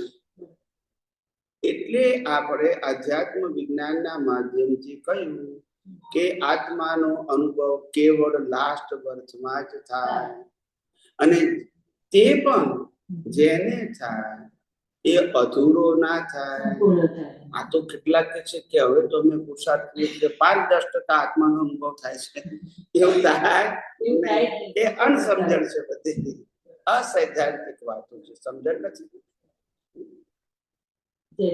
જય સચિદાનંદ. સમજી એક પોઈન્ટ માટે કે સ્પષ્ટ વેદન જે છે સ્પષ્ટ વેદન અને કેવળ જ્ઞાન, તો બે વચ્ચે સ્પેસિફિક તમે એક વાત કરી હતી કે એ જે 48 મિનિટ જે સિદ્ધાંત જે છે એ 48 મિનિટ સુધી જાગૃતિ નથી રહેતી, એ ઓટોમેટિક થાય છે, પણ એમાં જે વચ્ચે ગેપ પડી જાય છે તો એક્ઝેક્ટલી એનો ફોર પાછો શેનો કેમ એટલે એ તમે જોખું આવી જાય એના જેવું ગણી શકાય. સ્પષ્ટ વેદનની જે અનુભવ છે દશા, સ્પષ્ટ વેદન અને બીજું શું કેની વચ્ચે આવું થાય છે? કેવળ જ્ઞાન. કેવળ જ્ઞાન અને સ્પષ્ટ વેદન વચ્ચે જે ડિફરન્સ છે, તમે કીધું કેવળ જ્ઞાનમાં આ બ્રહ્માંડ ખુલ્લું થઈ જાય, તો સ્પષ્ટ વેદનમાં પણ ખુલ્લું જ હોય ને? ના, સ્પષ્ટ વેદનમાં પહેલા એ સબ્જેક્ટ આવતો જ નથી, આત્માનો અનુભવ થઈ ગયો બસ. તેમાં અનુભવ દશા શું હોય છે સ્પષ્ટ વેદનમાં? પોતે જેમ અજ્ઞાન દશામાં પ્રકૃતિ નથી છતાંય પ્રકૃતિનો અનુભવ અહંકારને છે ને, એવી રીતે અહીંયા આગળ આત્માનો અનુભવ છે પ્રકૃતિ હોવા છતાં. એટલે સ્વ સંવેદન કહેવાય, આને પર સંવેદન કહેવાય. પ્રકૃતિની અનુભૂતિને પર સંવેદન કહેવાય. એની અંદર કોઈ પણ પ્રકારે એટલે અસ્પષ્ટ વેદન છે એ પર સંવેદન છે. અસ્પષ્ટ વેદન નથી કહેતો હું, અજ્ઞાનીને જે અનુભવ થાય એને પર સંવેદન છે. ઇન્દ્રિયો દ્વારા જે અનુભવ થાય એને પર સંવેદન કહેવાય. હવે ખ્યાલ આવી ગયો? પર એટલે જેમાં સ્વ આવે નહીં, બધા જ પ્રકારનું સ્વ સિવાયના બધા અનુભવને પર સંવેદન કહેવાય. ઇન્દ્રિયોના હોય, રિલેટિવ સત્યને આધારે હોય, અવસ્થાના અનુભવ હોય, બધા પર સંવેદન. તો સ્વ સંવેદન એટલે સ્પષ્ટ વેદન, સ્પષ્ટ વેદન. અસ્પષ્ટ વેદન એ પર સંવેદન. એટલે આત્માનો અનુભવ થયો એ સ્પષ્ટ વેદન. એમાં બ્રહ્માંડ ખુલ્લું નથી, સ્પષ્ટ વેદન. એમાં બ્રહ્માંડ ખુલ્લું પછી કેવળ જ્ઞાન થાય. શું થાય? કેવળ જ્ઞાન. અને નિર્વાણ થાય ત્યારે સ્વ સંવેદન થાય. શું થાય? સ્વ સંવેદન. એ સ્વ સંવેદન આખા બ્રહ્માંડમાં ફેલાઈ જાય પ્રકાશ રૂપે. કયા રૂપે? બાઉન્ડ્રીલેસ. એ વખતે બોડી પણ હોય, એટલે કે નિર્વાણ વખતે સ્વ સંવેદન થાય. તો સ્વસંવેદન જે છે એ સ્પષ્ટ વેદનમાં નથી. સ્પષ્ટ વેદન જુદી વસ્તુ છે. એને આત્માનો અનુભવ કીધો, કેવળ જ્ઞાનને બ્રહ્માંડનો અનુભવ કીધો. અને સ્વસંવેદન એ નિર્વાણ. આઠે કર્મોનો ક્ષય કરી આત્મા શરીરથી મુક્ત થઈ ગયો પરમેનન્ટલી. ખ્યાલ આવ્યો? એટલે પહેલું તમને મેં કીધું એ અસ્પષ્ટ દર્શન અને સ્પષ્ટ દર્શન કીધું. શું કીધું? અસ્પષ્ટ દર્શન. ગોખી નાખજો, વારે ભૂલ ના થાય. સ્પષ્ટ દર્શન, અસ્પષ્ટ દર્શન અને સ્પષ્ટ દર્શન. ત્યાર પછી આવે સ્પષ્ટ દર્શન એટલે કેવળ દર્શન થાય, એટલે કેવળ જ્ઞાનનું બીજ પડે. કેવળ જ્ઞાનનું બીજ પડ્યા પછી નેક્સ્ટ બર્થમાં સ્પષ્ટ વેદન થાય માતાના ગર્ભમાંથી. પછી ડ્યુ ડેટે કેવળ જ્ઞાન થાય અને નિર્વાણ થાય ત્યારે સ્વ સંવેદન થાય. હવે ખ્યાલ આવી ગયો? બરાબર. આપણે દાદા ભગવાનની આરતી છે, એ આરતીમાં આવે છે સ્વ સંવેદન શક્તિ બ્રહ્માંડ પ્રકાશે. સમજાય છે? આપણે બોલીએ બધું ટેલી થવું જોઈએ, અધરતા ના હોવું જોઈએ. એટલે સ્પષ્ટ વેદન જે છે એક એમાં જાગૃતિ અગર 48 મિનિટ સુધી કન્ટિન્યુઅસ રહે ત્યારે જ કેવળ જ્ઞાન થાય છે. બરાબર? પણ એમાં પુરુષાર્થ નથી ને. હા, પણ એ 48 મિનિટ ડિફરન્સ શું છે? એ કીધું ને, તમારા કુદરતે જે તમને દ્રષ્ટિ આપવાની છે બ્રહ્માંડ જોવાની, એ કુદરતના હાથમાં છે, તમારા હાથમાં નથી. તમારા હાથમાં તો કરી નાખી. એટલે વચ્ચે ગેપ પડી જાય. હા, એટલે આત્માનો અનુભવ તો કમ્પ્લીટ છે. હા, હવે કર્મ બંધાવાના, નથી. પુનર્જન્મ થવાનો નથી. ખ્યાલ આવ્યો? ગાતી કર્મ ક્ષય થઈ ગયા છે, તો પાછળ પ્રતિષ્ઠિત આત્મા નથી, એટલે કોઈ ભય નથી. પણ કેવળ જ્ઞાન એ ડ્યુ ડેટ છે. શું છે? due date. જેમ તમને 50 લાખ રૂપિયા મળવાના હોય, જન્મ્યા ત્યારે તમારા ભવિષ્યમાં લખેલું છે, પણ એ 50 લાખ રૂપિયા તમને 50 વર્ષે જ મળે. પણ તમને ક્યારે મળશે એ ખબર નથી. કોઈ જોતે છે કે તમારા ભવિષ્યમાં 50 લાખ રૂપિયા લખેલા છે. ખ્યાલ આવ્યો? એટલે તમે રોજ લોટરી લે કરો, પણ થાય તો 50 વર્ષે કે ડ્યુ ડેટ છે. તો દાખલો આપું છું, એટલે ડ્યુ ડેટ જ થાય. સ્પષ્ટ વેદન અને કેવળ જ્ઞાન વચ્ચેનો જે ટાઈમ છે, જે ટાઈમ એ જ અંતરાય કર્મ છે. એ અંતરાય કર્મ. 3 ઘાતી કર્મનો ક્ષય થાય એટલે કેવળ દર્શન થાય, અને અંતરાય કર્મ જાય એટલે કેવળ. એટલે એ ટાઈમ નો સવાલ છે, જે ડ્યુરેશન છે, સમયનો અંતરાલ છે, કેવળ દર્શન અને કેવળ જ્ઞાન વચ્ચેનો. યસ, એ મેં કીધું છે ને, એ વાત કરીશું ને. એ અંતરાય કર્મ જ છે. Yes. કેવળ દર્શન પછી કેવળ જ્ઞાન થતાના સમયને અંતરાય કર્મ કહેવાય. અને કેવળ જ્ઞાન થયા પછી પણ 4 અઘાતી કર્મો પાછા બાકી રહે. નિર્વાણ સુધી બાકી. એટલે આ બધી વસ્તુ ફંડામેન્ટલી એકવાર શાંતિથી સમજવાની. એટલે જયારે પેલા શાસ્ત્રો વાંચીએ ને ત્યારે શબ્દોમાં ગૂંથાઈ ના જાય. દરેકના મિનિંગ જુદા છે. ભળતા શબ્દો લાગે પણ મિનિંગ શું છે? જુદા છે. જય સચિદાનંદ. જય સચિદાનંદ. સનાતન સત્ય સમજ્યા હોય, તમે જ્ઞાન દર્શન હોય અને આપણે કોઈ આપણી પાસે ડેવલપમેન્ટ એટલે સમજણનું સ્ટાર્ટિંગ લેવલ જ છે, અને કોઈ સંજોગ આવ્યો અને એમાં આપણે ઉપયોગ ના કરી શક્યા, એટલે એ સંજોગનું બીજ પડી ગયું. પાછળથી યાદ આવ્યું કે આ સંજોગમાં મેં ઉપયોગ નથી કર્યો, આ તો કુદરતી ઘટના હતી, હું શુદ્ધાત્મા હતો, અને આપણું એ દ્રષ્ટિ કરી એટલે આપણું નેક્સ્ટ જન્મમાં ડેવલપમેન્ટ તરીકે આવશે. હવે મારું એવું કેવું છે કે મારો બીજો ડેવલપમેન્ટ બીજા ફોર્મમાં થાય, જ્યારે જન્મ થાય, મારી પાસે હજી જે ડેવલપમેન્ટ છે બહુ એકદમ હાઈ લેવલનું નથી, થોડો ઘણો જ ઉપયોગ કર્યો છે સમજણથી, પણ પૂરું નથી થયું. અને આવતા ભાવમાં જ્યારે બીજી વખત જન્મ થાય ત્યારે જે સંજોગની અંદર મેં દ્રષ્ટિનો ઉપયોગ નતો કર્યો અને પાછળથી જે દ્રષ્ટિ વાપરી, તો એ સંજોગમાં મારી દ્રષ્ટિ હાજર રહે અથવા પાછો પણ જો મારું ડેવલપમેન્ટ માઇનોર જ હોય એટલે અને જે સંજોગ આવે એ ભારે હોય તો હું ડેવલપમેન્ટ હોવા છતાં પણ ના ઉપયોગ કરું એવું બની શકે ખરું? બને એટલે ડેવલપમેન્ટ ને અજ્ઞાનતા બંને વસ્તુ આપણે પ્રશિક્ષિત આત્મા પાસે જ હોય ને. ડેવલપમેન્ટ હોવા છતાં વિજ્ઞાનનો ઉપયોગ ના કરે એને પ્રમાદ કહેવાય, અને અજ્ઞાની લોકો વિજ્ઞાનનો ઉપયોગ ના કરે એને અજ્ઞાન કહેવાય, પ્રમાદ ના કહેવાય. આ વ્યાખ્યા આપણે આપેલી છે. બોલો ને. પણ મારે ક્લિયર એટલું જ કરવું હતું કે જે સંજોગમાં આપણે પાછળથી કુદરતી રચના જોઈ એ સંજોગ બીજા ભાવમાં આવ્યો ત્યારે આપણે ઉપયોગ કરીએ એવું 100% ખરું કે ના પણ કરીએ?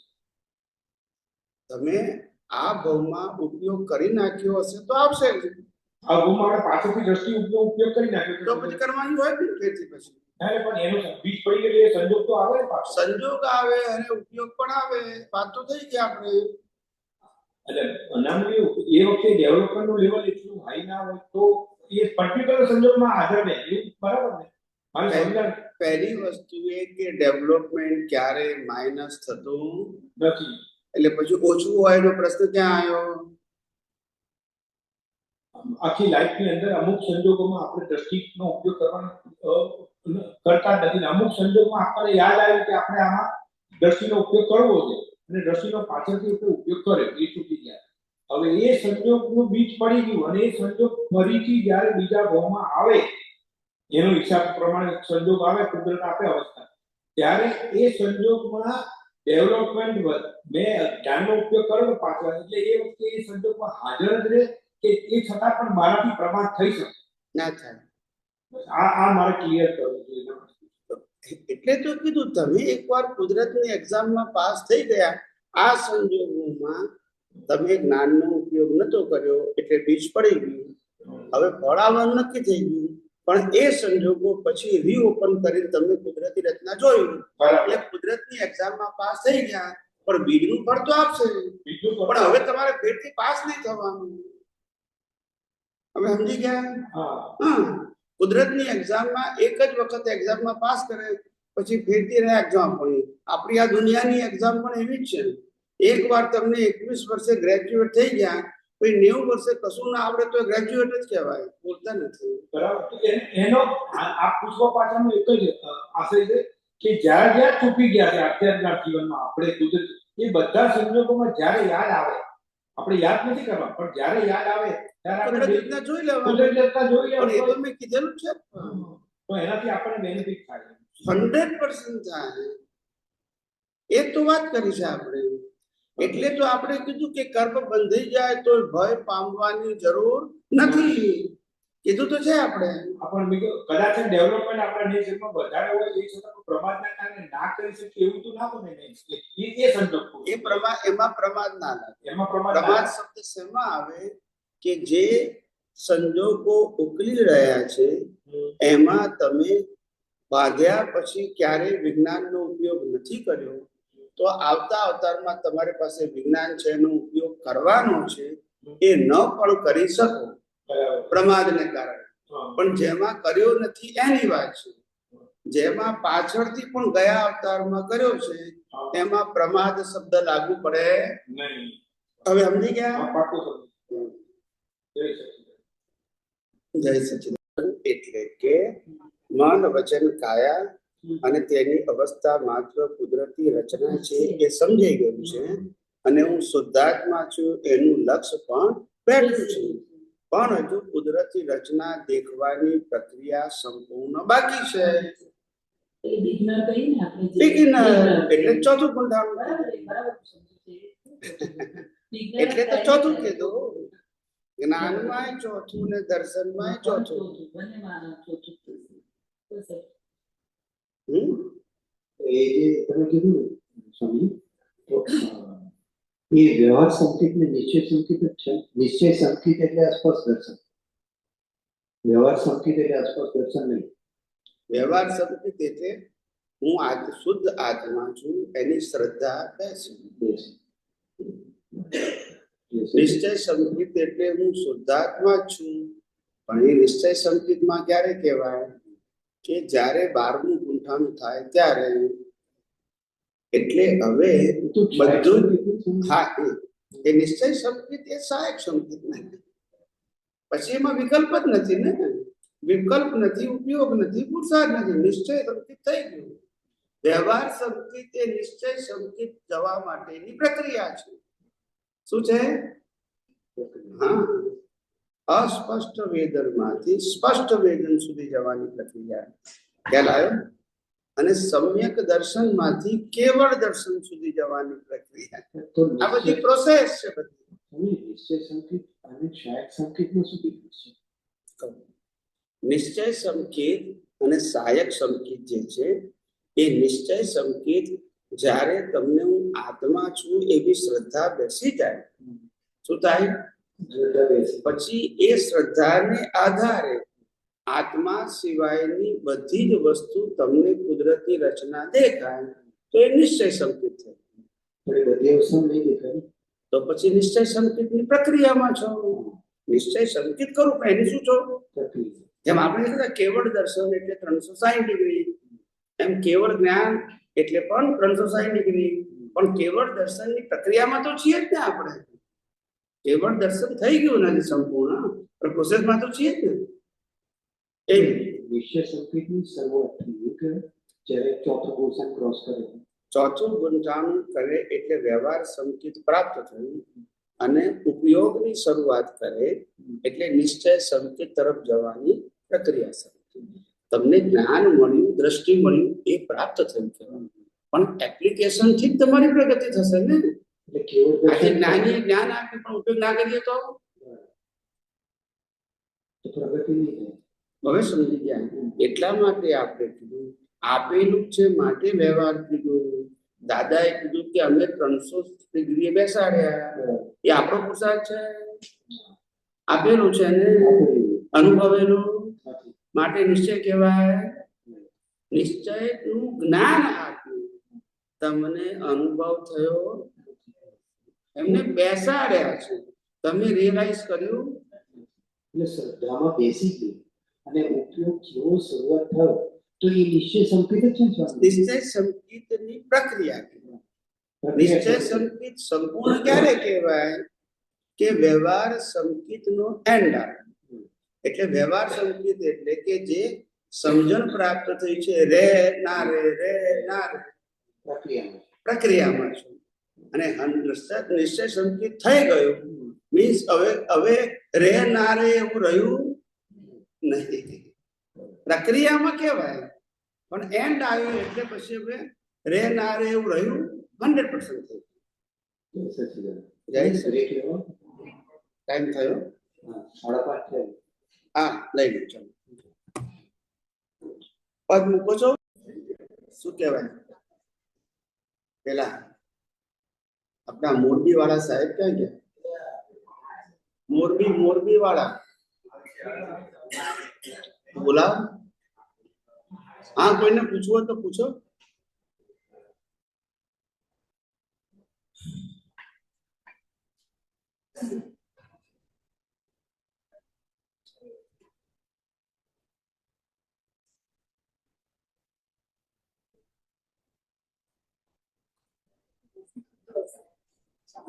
શું થયું? પૂછવાનું છે? પૂછવાનું છે? પૂછવાનું છે મારું શું? તો પછી માઇક આપો, બેસો પછી આવજો, બોલો. जय सच्चिदानंद. जय सच्चिदानंद. बोलो. गुरु जी जब भी सिखाते हैं ना तो फाइनल लास्ट पे पूछते हैं कि क्या सीखा, तो आप पूछेंगे तो मैं बताता हूँ कि क्या सीखा. क्या सीखा? जैसे बचपन में गुरु जी तो बोलिए ना, उस पर हंसे नहीं. आपके ऊपर नहीं हंसते, आपके शरीर के ऊपर हंसते. आप तो शुद्धात्मा हैं.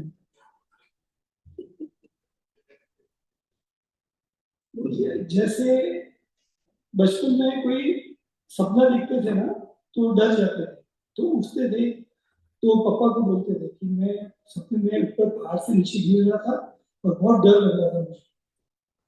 तो पापा समझाते थे कि बेटा वो जो तू गिर रहा था ना, वो तू नहीं था, वो तेरा सपना था, उस सपने में तू गिर रहा था, और उसको तू देखेगा तो तुझे समझ में आएगा कि तू एक्चुअली गिर ही नहीं है, तो तुझे डर भी नहीं लगेगा। अब तू इस बात को भूल गया कि तू सपना देख रहा है, इसके लिए तू डर रहा था। तो यही बात अभी ऐसा लग रहा है कि मुझे आपसे सीखने मिली है कि जब हम जीवन में कुछ भी कृत्य देखते हैं या हम पर कुछ बीतती है, तो हमें लगता है कि दुख सुख का कारण तैयार हो रहा है, लेकिन अगर हमें पता चलेगा कि वो हम नहीं है, तो न दुख का कारण बचेगा न सुख का कारण बचेगा, और हम उससे अलिप्त होकर जिएंगे। मतलब जीना तो कमल को ही है, बट वो दुख सुख का कारण मिट जाएगा। क्या मैंने सही समझा? मतलब जब तक आप प्रकृति की अवस्थाओं को मेरी अवस्था मानोगे, वहां तक सब कुछ पजल आपको है। और जब प्रकृति की सभी अवस्था को आप कुदरती रचना देखने और जानने वाले हैं, तो फिर कोई पजल आपको नहीं। समझ में आया कि नहीं आया? हाँ, यही बात है, सिंपल। बोलिए, और क्या बोलना है? मतलब हमें जो हमारा कृत्य करने को समझ में आ रहा है, वो करते जाओ। फल जब आता है तो उसे स्वीकार करना आसान करने के लिए ये समझ रखो कि ये कुदरत है, और ये कुदरत फल है। फल मिलना वो मेहनत का परिणाम नहीं है। फल मिलना वो कर्म का फल है। तो पिछले अवतार के कर्म का ये अवतार की मेहनत का फल नहीं है। भगवान राम को वनवास जाना पड़ेगा, कौन सी क्रिया का फल था?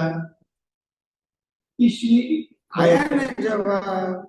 सीता जी उठा के ले गया, कौन सी क्रिया का फल था? पिछले अवतार का। तो हमारा पूरा जीवन में जो कुछ हो रहा है, वो पिछले अवतार के कर्मों का ही फल है, आज की क्रिया का फल नहीं। अगर हम सफल हुए तो भी पिछले अवतार के कर्मों का फल, अगर निष्फल हुए तो भी पिछले अवतार का कर्म का फल। ऐसा नहीं कि आज मेरे पास बुद्धि नहीं है, आज मैंने प्रयास कम किया, आज मेरे को समझ में नहीं आया, ऐसा नहीं है।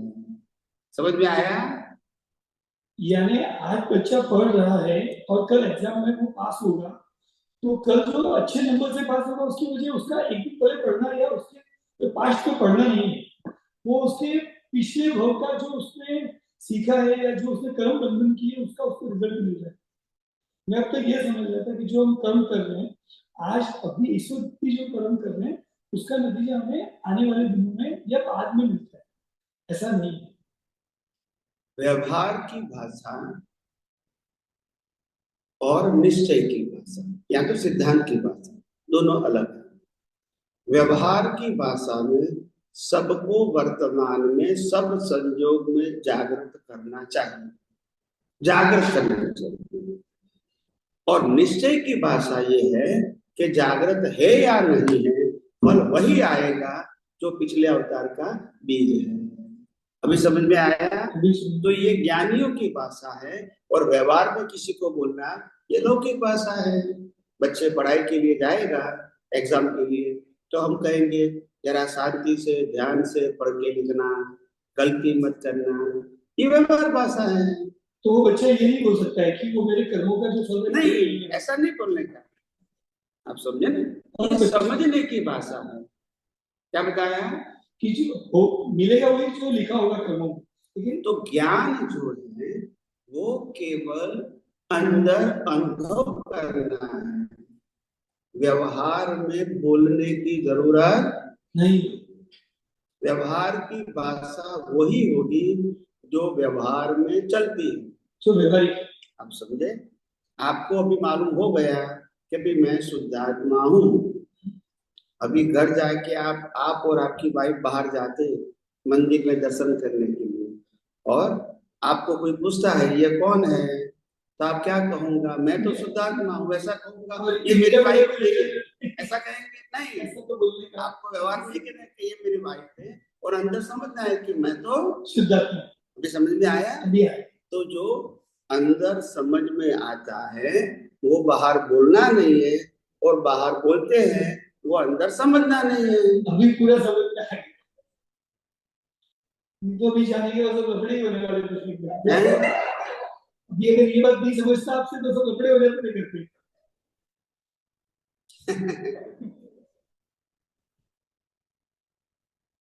અમે તો બધા પ્રકારની ટ્રેનિંગ આપી, પણ તમે ટ્રેનિંગમાં કાચા પડી જાઓ તો શું થાય? આવો આગળ આવો, આગળ અહીંયા અહીંયા ખુરશી ખાલી છે, આવો. જય શ્રી કૃષ્ણ. બેસો, જય શ્રી કૃષ્ણ. નિમિત્ત નિમિત્ત આવ્યો છે? નિમિત્ત આવ્યો છે? નિમિત્ત આવ્યો છે? ઓકે, કઈ રીતે? હા બોલો, પ્રશ્ન પૂછો. હવે ખતમ થઈ ગયો तो ये पति तुम्हारा તો જગ્યા ખાલી કરો કે બીજા ऐसे सीधे आओ साहब, અહીં આવી જાઓ, મેદાનમાં આવી જાઓ. જય સચિદાનંદ. જય સચિદાનંદ. સ્વામીજી, મારા શ્વાસની વાત કરી નાખું. સ્વાર્થ નહીં. હા, બોલો હવે આટલા ટાઈમથી આપણે બે પરિચયમાં છે, થોડીક વાતચીત કરી છે. બોલો. તો એના ઉપરથી તમને શું લાગે છે કે હું આમાં જ્ઞાનમાં શું ઉપયોગ કરું તો મને હેલ્પફુલ થાય? નહીં, મને નહીં. મારા પ્રશ્નો તો તમે જ્ઞાનના સમજણ અને ઉપયોગ અને અનુભવ એ તો તમારા માટે છે ને, હું નહીં. તો બતાવનારો છું. મારો પ્રશ્ન એ નથી. તો આપણા બે જે વાતચીત થાય છે, પ્રશ્ન થાય છે, એમાં તમને કેવું લાગે છે કે આ ભાઈનું લેવલ આવું છે તો આ આનાથી આ ઉપયોગ કરે તો એના માટે બે છે. હું એ પ્રશ્ન પૂછવા માંગુ છું. તમારા માટે મોટો પ્રશ્ન એ છે જીવનમાં કે તમારી જે ધર્મપત્ની છે અને ધર્મપત્નીના સ્વભાવ એ તમને જો 100% કુદરતી રચના દેખાય તો પછી કેવળ દર્શન નથી. ઈશ્વરની વાર લાગશે. હું ક્યાં કહું છું પણ આજે રાતે થઈ જાય. હું કેવું બોલ્યો? તમે મને કીધું એટલે મેં જવાબ આપ્યો પ્રભુ. ના સાહેબ, આ જવાબ મને અનુકૂળ ન આવ્યો. ના એટલે જો સમજાવ, મેં કેમ આમ સમજાવું, હું કઈ કોઈ ક્રિટિસાઇઝ માટે નથી કહેતો, ના, આનંદ થાય છે. પણ મને એવું થાય કે જે આપણી અટકણ છે મુખ્ય એ જો દૂર થઈ જાય તો આપણી ગાડી કેવી સરળ ચાલે, એમ કહેવામાં આવ્યું છે. એના એક આઈને ટ્રાન્ઝેક્શન હોય સ્વામીજી, હજારો માણસો આવ્યા હોય ને મારા સાથે. ઈ તો ઘરે જાઓ ત્યાં પ્રશ્ન છે ને. બધી ફાઇલો સાથે તમારે આટલી ચિકાસ હોતી નથી. હવે સમજી ગયા. નહીં, એટલે મારો ઉપયોગ વધારે શું કરવો? એટલે આ જ જ્યાં જ્યાં ચીકણી ફાઇલ છે, નજીકની ફાઇલ છે, ત્યાં આપણે વધારે ને વધારે ઉપયોગ ચૂકી જાય, કારણ કે અભિપ્રાય. હા, બરોબર. ખ્યાલ આવે? હા. દૂરની ફાઇલ હોય ને તો કોક વાર આવે તો પછી બહુ વાંધો. પણ સ્વામીજી એટલું બધું તપ થાય ને, 2 નંબરના પત્ની આવે. હવે પત્ની તો એક જ છે પણ થાય બે નો બોલવાનું એટલે ઊંધું બોલાય ગયું. સોરી, એટલે પત્ની તો એક જ છે પણ થાય નંબર 2 નહોતું બોલવું એટલે ઊંધું બોલ. પણ ઘેર આવી ભૂલ ના કરવી, નહીતર પછી બીજી ફાઇલ ઉભી થશે. ઈ તો મનમાં તો ન કહેવાનું કહેવાય જાય સ્વામીજી. આખું ઘર જેવું છે ને, આપણે બધા એટલે બોલી જાવ. ન બોલવાનું મનમાં બોલાય જાય કે આપણે જ્ઞાનનું એપ્લાય ન કરી કરવું, પછી લિમિટ બાર એનું શબ્દ આવે. ભલે હવે આ બધી તો સમજાય જાય કે મારી નિશ્ચિતના જ હિસાબે એ બધું Yes, બોલે, yes. પણ છતાંય ભોગવટો આવી જાય, આવે બધાને આવે. જાજો આવી જાય કે આપણે ન કહેવાનું મનમાં જ મનમાં કહેવાય જાય. ઘણી વાર શબ્દમાં આગા પાછા થઈને બોલી નાખું, એના સામે ન બોલી શકું કે વાત વધે ને એટલા માટે. બીજું એટલે એ બધી થોડોક એટલે એમાં હું શું વધારે એપ્લાય કરું તો મને આ એપ્લાય તો એપ્લિકેશન તો આપણું એક જ હોય સાહેબ. જેટલી અવસ્થાને તમે કુદરતી રચના છે અને તમે જોઈ શકો છો તો તમે પાસ છો, છે અને નથી જોતા તો તમે ફેલ છો. બીજું કશું છે નહીં. પછી બીજું મને આમ બહુ આ વિજ્ઞાનની વાત કરવાની મજા આવે. બહુ આમ આમ કોકને શેર કરવું, કોઈ એવો બુદ્ધિશાળી હોય તો આને એ આર્ગ્યુમેન્ટ એટલા બધા આપે ને તો એને આમ સમજાવી ન શકું. હું સમજતો હોય મેં આ કરી પણ આમ વ્યક્ત ન કરી શકું. એ પછી થોડોક પ્રોબ્લેમ રહે છે. એટલે એક બે જણા છે આજુબાજુ વાળા અને એના એમાં શું સવારમાં જે બીજાને કરી તો કાંઈક એવો પોઈન્ટ આવે તો ચાલુ થઈ જાય. એટલે હું પછી મારી રીતે જવાબ આપતો હોય મને બુદ્ધિથી જ આપતો હોય. અનુભવ તો હજી કોઈ બે પ્રકારે 2% જેવું મને નથી લાગતું છે મારે. બરાબર. નથી મારામાં સાયન્ટિસ્ટ થાવ છે કેમ કર કઈ વાત નહીં. ચાલ હવે. આપણે ભણ્યા પેલા ભણ્યાનું સર્ટિફિકેટ હોવું જરૂરી નથી. એ પછી અનુભવથી જ મળે આપણને. ગવર્મેન્ટ તો આપી દે કે તમારા મેરેજ થઈ ગયા, પણ મેરેજ થયા એ કોને કહેવાય 50 વર્ષે ખબર પડે. તો દમ નીકળી જાય પછી ખબર પડી. એવું છે એટલે પ્રક્રિયા તો પૂરી કરવી જ પડે ને. હા બરોબર.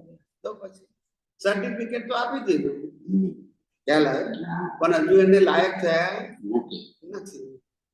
અને ઘણી વાર આપણે છોકરા હોય ઘરના હોય ભૂલ કરતા હોય તો આપણે કુદરતી ઘટના જોઈએ તેમાં વચ્ચે બોલવું યોગ્ય કે ન બોલાય. જો બોલે જ્યાં કહેવા જ્યાં જે વસ્તુ કહેવા જેવી લાગતી હોય આપણી ફરજ પ્રમાણે હા તો અવશ્ય કહેવી જોઈએ.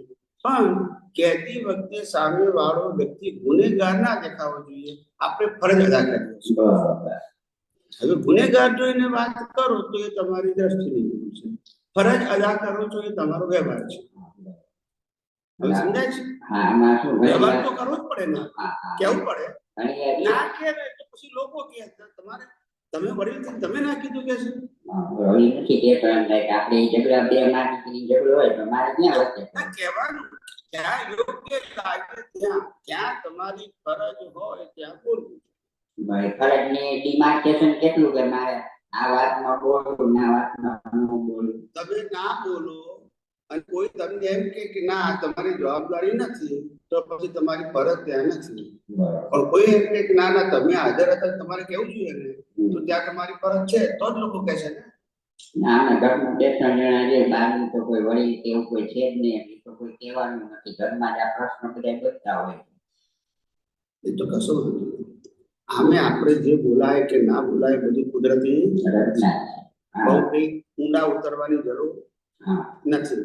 મગજને કે આમળો ચડાવવાની જરૂર નથી. ઘણી વાર એના દીકરીને તકલીફ હોય બોલતા હોય હું ન પહોંચી શકતો હોય તો હું અંદર આનંદ લેતો કે આ જો કોઈ ન પહોંચે ને તો ટેક પહોંચે એ આપણી ગુજરાતી ભાષા છે. એટલે એ યાદની નથી મારા માટે. અત્યારે હું તમારી વાત કરું છું પ્રશ્ન પૂછું છું મને અંદર થોડું એમ છે કે આ કુદરતી ઘટના છે એ કુદરત એટલે આવું થોડુંક સેટ થાય ધીમે ધીમે. પણ એવું નથી કે થઈ જ ગયું છે. એટલે આવું બધી પડતા જાય ઊભા જાય વાપરતા જાય જ્ઞાન ને એમ જીવનની ગાડી આગળ ચલાવી છે. પણ એ બંનેને ઝઘડતા હોય ને તમે જોયા કરતા હોય તો પછી તમારા ધર્મપત્ની ના કે તમે તો કોઈ કહો એવું ના કે. એ કંટાળી કેવા ને કેવા જેવું કે નહીં તમને ખબર પડતી નથી. એ હારું એટલે એ બધી તો આપને સંચય નહીં. એ હારું એ હારું. આપણે ખૂણામાં જઈને બેસી જાવ જમવા બોલાવે તો બેસી જાવ. ના એ હારું. આ કળિયુગમાં સમજણ નથી પડતી ને એ મોટા મોટી સમજણ છે. એ વાત સાચી છે. સમજણ વાળા બધા માર જ થાય. ભાઈ આને સમજણ નથી પડતી તો કોઈ એને બતાવે જ નહીં. તમને કઈ ખબર નથી પડતી એટલે તો લગ્ન થઈ ખબર પડતી ન થઈ નથી એને લઈ આવી ગઈ વાત. સ્વામીજી આ બધી આનંદ થઈ ગયો. તમારું દર્શનનું સાંભળ્યું અને પછી તમે એના પછી એમ કીધું કે જ્ઞાન દર્શન મને નથી ખાલી સંપૂર્ણ દર્શન. સંપૂર્ણ હા સંપૂર્ણ દર્શન. હા જો તમને આટલું બધું એ દર્શન છે ખાલી તો આટલું બધું લાગે તમને ઓહો થતું હોય તો સંપૂર્ણ દર્શન થતું હોય તો કેવું થતું હોય છે તો વાત જ છે. કેટલું બધું પૂરું થઈ ગયા તો હજી ખાલી આમાં શબ્દ નથી મગજમાં આવતો પણ કહેવાનો ભાવ એવો તમે કીધું મને ખાલી દર્શન અનુભવ છે જ્ઞાન અનુભવ નથી જો દર્શન અનુભવમાં બધા પ્રશ્નના સોલ્યુશન મળી જાય છે ક્યાંય અટકતું દર્શન નથી. છે એટલે હા એમ. તો બુદ્ધિ નથી. અને જ્ઞાન દર્શન સંપૂર્ણ ખુલી જાય તો ક્યાં જઈને વાત ઉભી છે સવાલ જ નથી. તમારે ધીમે ધીમે આવી ભાવના છે કે તમારા જેટલે પહોંચી જાય આ ભાવમાં જ્ઞાનનો જેટલો ઉપયોગ જલ્દીથી કરી શકીએ અને એમાં સંપૂર્ણ જ્ઞાન થઈ જાય તો પછી આ રેકોર્ડિંગ ના કરવું પડે. હમ. ખરેખર એ હોય જ નહીં. એટલે સ્વામીજી કદાચ શબ્દ યોગ્ય હું ન વાપરી શકતો હોય પણ મારો ભાવાર્થ આખો બીજો હોય છે મને સંપૂર્ણ તો મને ખ્યાલ નથી પડતો હજી આ શબ્દમાં ફસાઈ જાઉં છું આમ કામ સીધું સીધું બોલું સીધી વાત કરી એવું હોય એટલે બીજું લાગુ ન ચકેલું હાલ અટકી જાય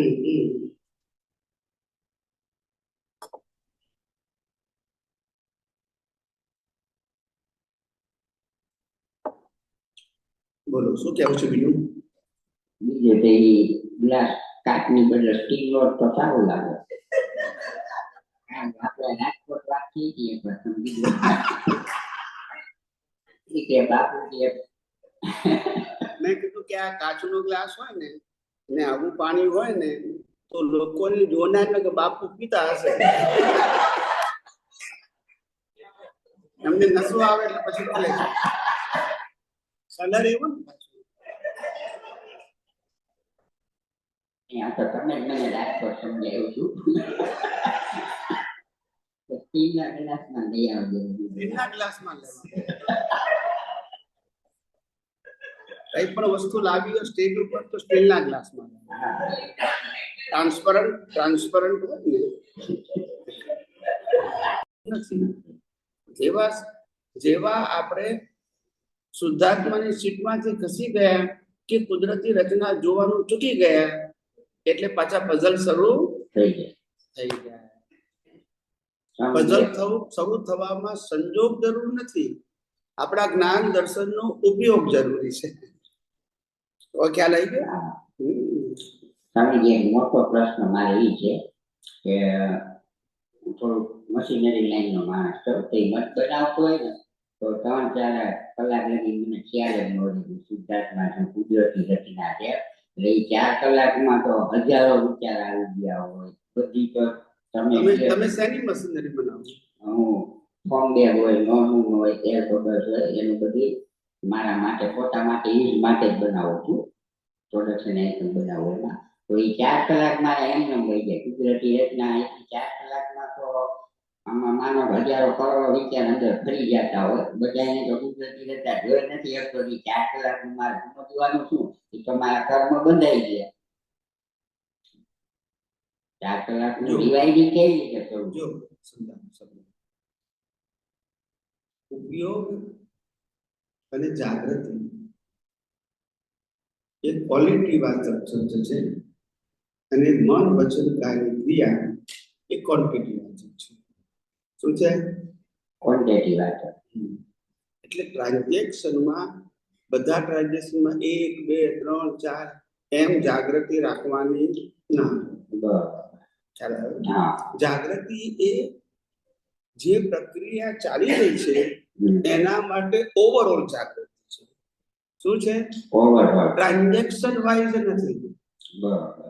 એક ટ્રાન્ઝેક્શન ની હોલ પ્રોસેસ નું એક જ જવાબ છે કુદરતી રચના. એટલે માનો કે 8 વાગે ચાલુ થઈ 12 વાગે મારે પૂરું થયું ત્યાં એક વાર જેલો 4 કલાકના પીરિયડ નું બધું પૂરું થઈ જાય જાગૃતિ રહે ને પછી કુદરતી રચના છે એ જાગૃતિ રહેવી જોઈએ.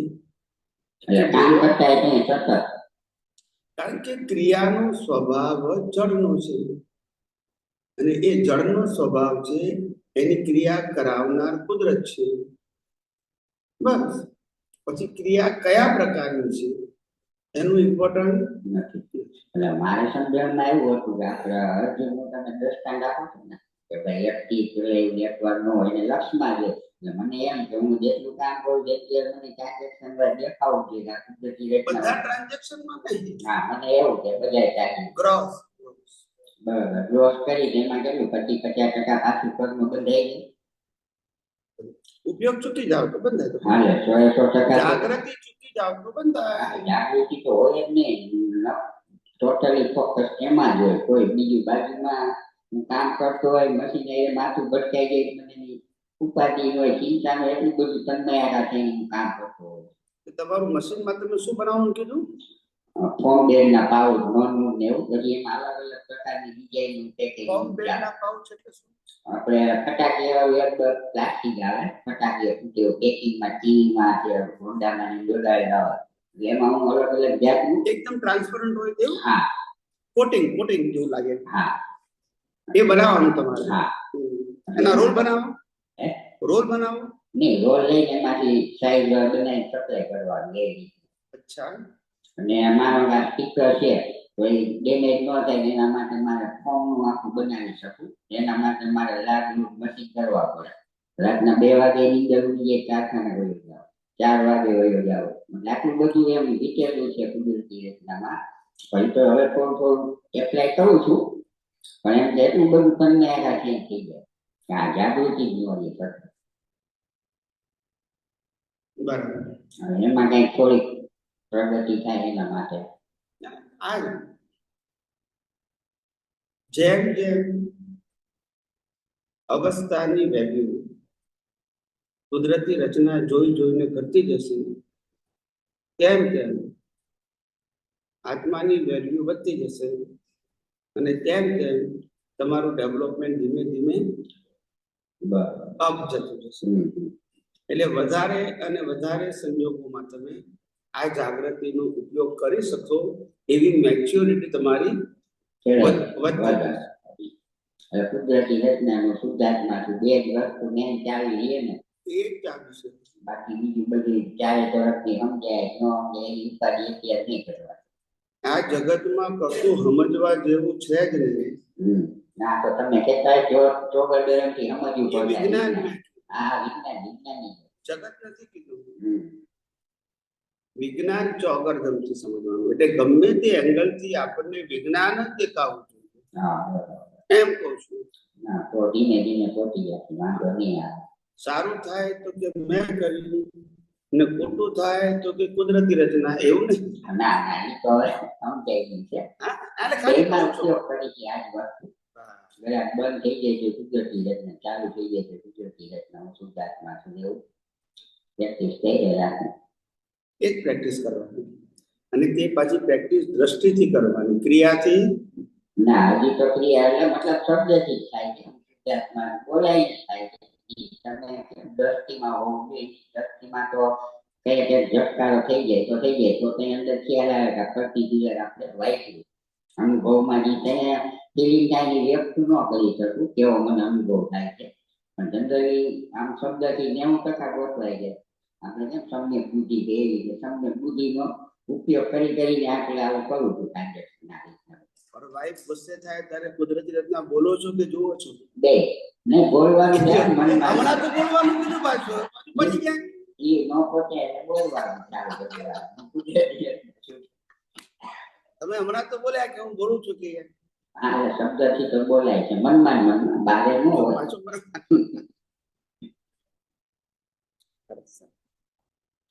બીજા કોઈને કઈ પૂછવું છે? બધા હળવા થઈ ગયા બધા.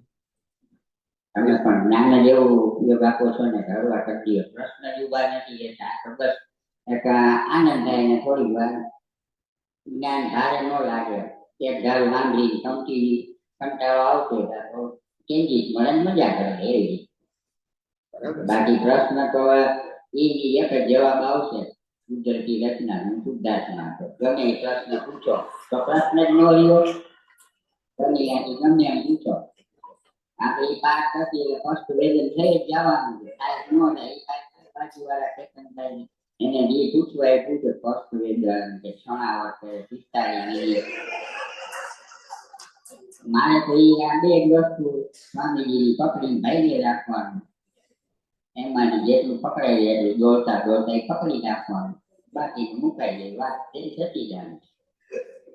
અને આ હજી બીજું યાદ આવ્યું અત્યારે કે આપણે માનો કે ફ્રી ટાઈમ છે મારે, તો હું કલાક બેસી નાનપણથી કે જે કંઈ ભૂલ કરી ને કુદરતી ઘટના જોઈ તો યોગ્ય કહેવાય કે ન કહેવાય, યાદ કરીને આવે એમ નહીં, એની મેરે સામે એવું નથી ના યાદ આવી ગયું, આપણે જોવાનું જોવાની જરૂર નથી. એ જોવો ને, હા. જોવાનું ભય સંજ્ઞા કે હા બરોબર. આપણામાં ભય સંજ્ઞા ના હોય અને ભીખ સંજ્ઞા પણ નહીં હોય. હમ. એની મિતિ દેખાય તો કુદરત રીતના જોઈએ. હા બરોબર. વિજ્ઞાનમાં વર્તમાનમાં રહેવું એને વિજ્ઞાન કહેવાય, ભૂત ભવિષ્ય અને વિજ્ઞાન કહેવાતું નથી. તમને ખ્યાલ આવી ગયો? હા બીજા વર્તમાનમાં વર્તે સદા સો, જ્ઞાની. મારું કામ સિદ્ધાંત બતાવવાનું છે. હા બરોબર. મારું કામ ધાર્મિક નથી, આધ્યાત્મિક છે. મારી તો સમજણ ખોટી જાય કે હું કલાક બેસી યાદ કરલો ભલે ને મેં આ કર્યું આ કર્યું આ કર્યું એમ કરીને યાદ કહેવાની નહીં જરૂર કરવાનું, એની મિતિ યાદ મિતિ આવે યાદ આવે. તો કુદરતી રચના જોઈ લો. હા બરોબર. ખ્યાલ આવે? હા ચલો જય સચિદાનંદ જય સ્વામી. સચ્ચિદાનંદ. ચાલો, કોઈને કઈ પૂછવું છે? ઘડિયાળમાં 6 તો વાગ્યા છે. પેલા જમવાનું તૈયારીનું કેમનું છે? તોય 6:30? Okay okay. કોઈને કઈ પૂછવું હોય, કોઈને કઈ પદ ગાવું હોય, કોઈને કઈ પણ કહેવું હોય તો કહી શકો.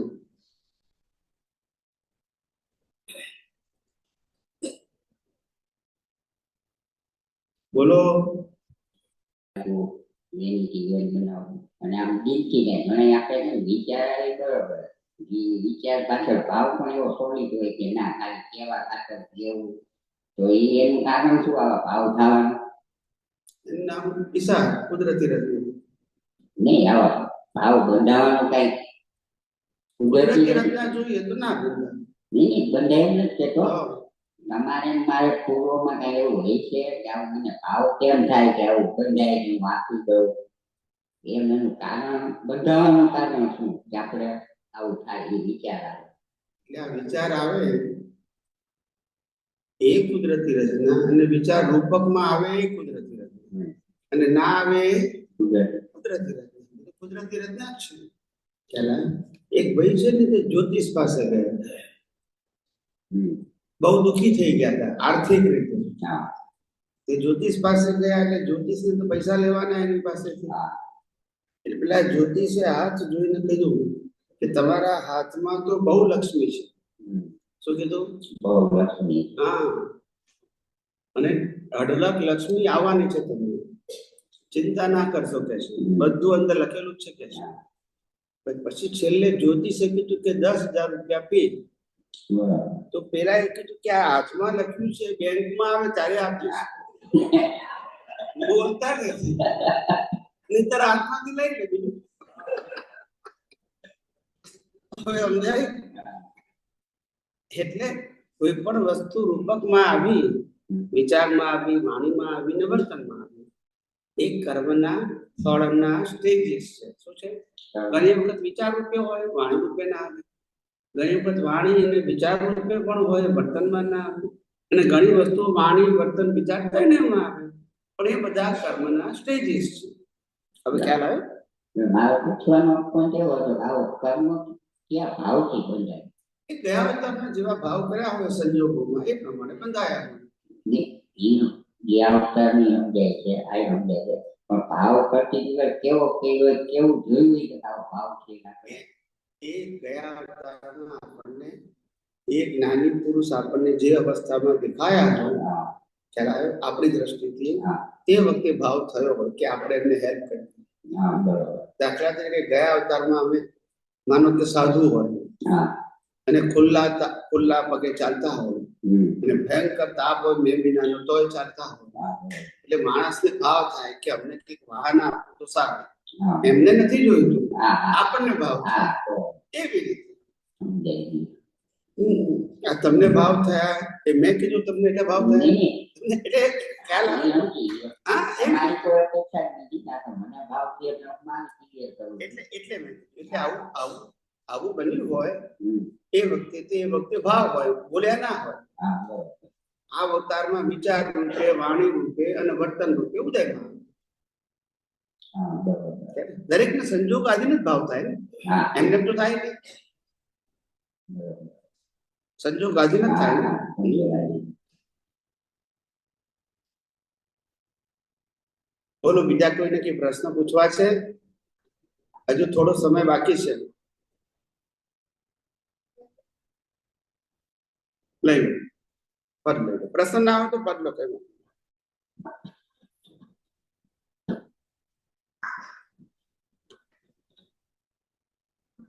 જય સચિદાનંદ. જય સચ્ચિદાનંદ.